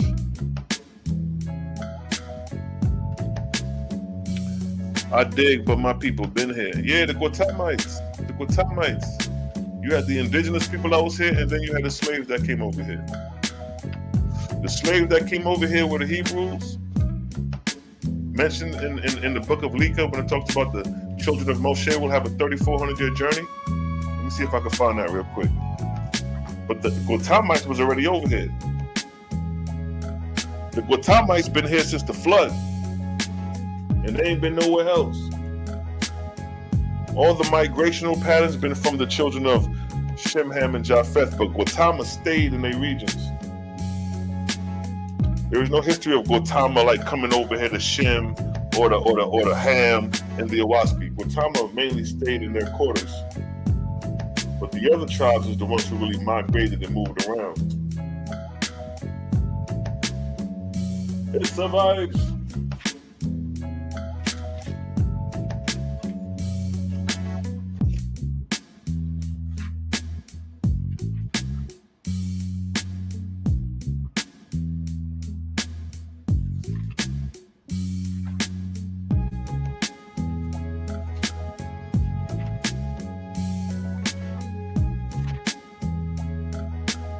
Yes, family.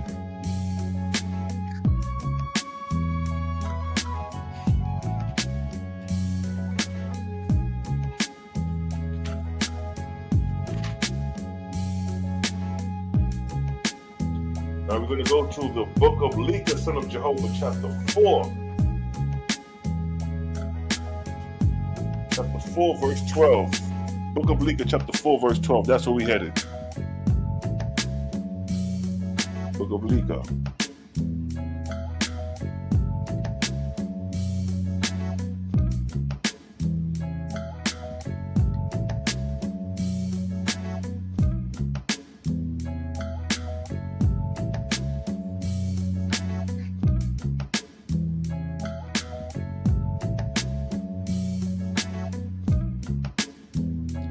Now here's the verse where it's going to be talking about the Hebrews coming to America.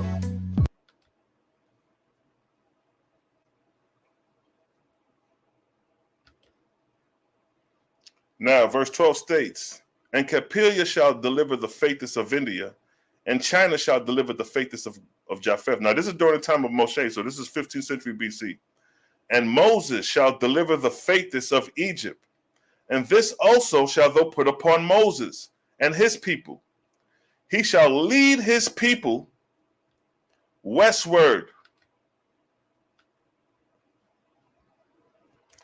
He shall lead his people westward, and their hearers after them shall also go westward. Yeah, westward until they circumscribe the earth. 3,400 years shall thou allude to them to complete the journey. And wherever they go, they shall establish my name Jehovah. And they shall lead all people away from all gods, Elohims, to believe in the Great Spirit, the Creator, who I am. And then it states what here? And when they have carried my name to the west coast of Gautama, meaning the Hebrews. So it's telling you right here that the Hebrews are going to sojourn from the land of Israel all the way to America. And it's going to take 3,400 years for the journey. And so it states, it says, when they bring my name to the west coast of Gautama and establish me, behold, I will bring the earth into Cosmon, and my angels shall descend upon the earth in every quarter with great power. And it shall come to pass that the faithless of the children of Moses, see that? The faithless of the children of Moses shall find the faithless of the children of Capelia, of China, and the faithless of the children of Capelia. See that? But specifically, we're talking about the faithless of Moses. So it's talking about how the Israelites is going to migrate to the Americas. And that took place with the transatlantic slave trade. When we came over here through the transatlantic slave trade, that's when the Israelites got over here. 3,400 years. That 400 years we spent in captivity in the West, while the Gautamites was already here. See that? Yeah, the Gautamites, or the Native Americans, was already here when the children of Israel came over here. You dig? Prophetic, exactly. They talking about Oaspe, you ain't got prophecy. They go with prophecy right there. It tell you the west coast of Gautama. It tell you America in the book. And the money got in parentheses North America. See that? So yes, family, it's a vibes you I bring forward. You dig?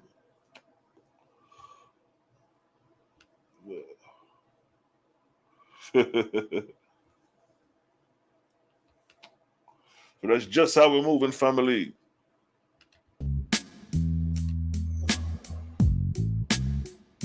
It's a vibes. Let me see what going. Yes, sir. We've been vibing out for a minute.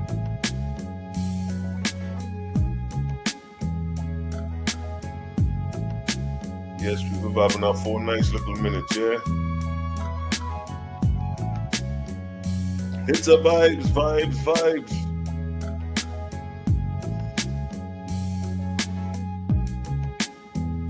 Yes, family. We're gonna vibe it out. Any more questions, holler in the chat. Unless we just gonna vibe it out. We're gonna let the music ride out. We're gonna vibe out. You know how we do, fam. Let's lift the volume.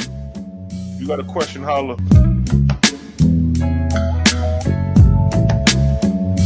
It's the vibes.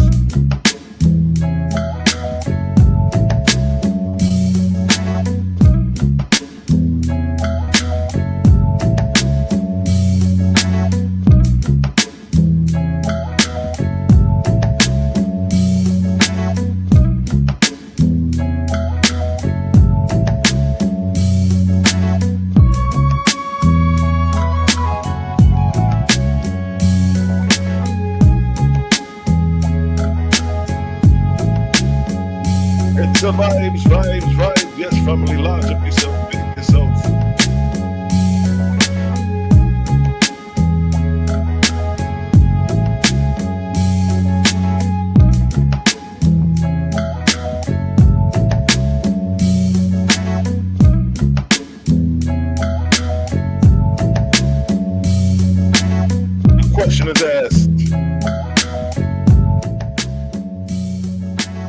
question is asked, are all spirits in the infrared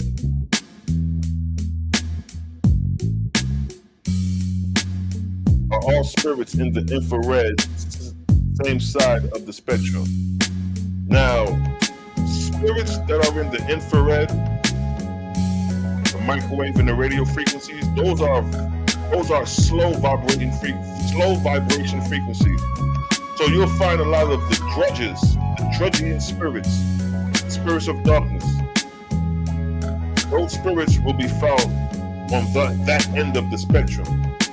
On the electromagnetic spectrum, you have visible light. That's where we at. And then on the left and right, you have a faster vibrational frequency and you have a slower vibrational frequency, both existing outside of visible light. The slower vibrational frequency exists the spirits of darkness. The faster vibrational frequency exists the spirits of light. The spirits of light are found in the higher realms of vibrational frequency. So you'll find them in the ultraviolet realm. You'll find them in the gamma rays. See that? That's where you're going to find the spirits that are more dealing with elevation.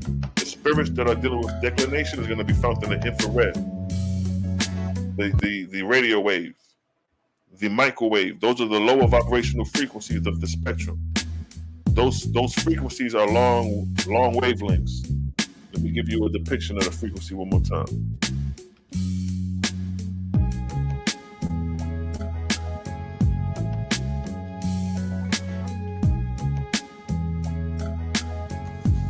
So for an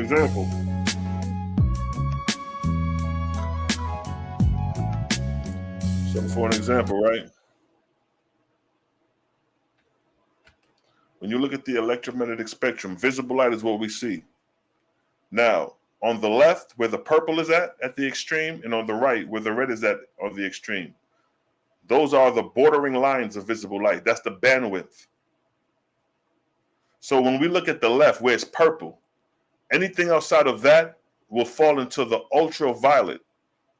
And then the X-ray and gamma ray, those are fast vibrational frequencies. The angels that are more into the resurrection, are drawn to resurrection, are found in those frequencies, in the faster vibrational frequencies.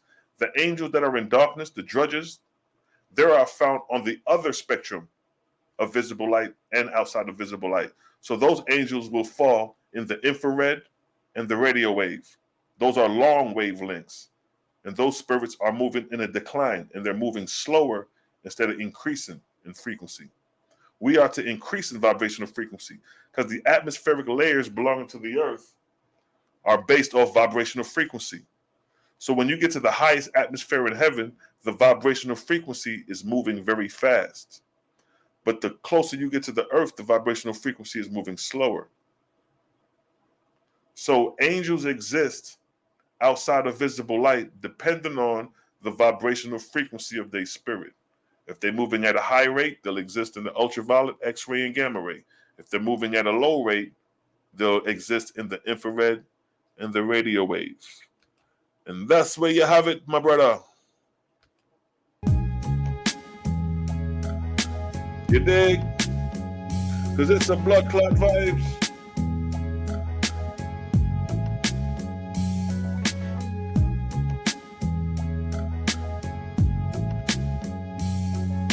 Yes, family, you don't know. You know how we just move.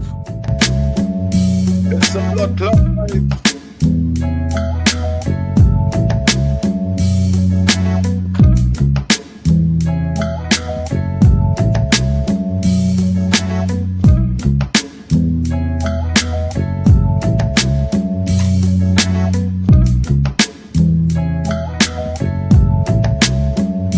It's a vibes, vibes, vibes. I'm out, family. I'm gonna catch y'all later. We're gonna get this thing popping later. Bless out, your boy Salah Shalom chiming out. It was a great build. Love seeing y'all in the chat. We out of here. It's the vibes.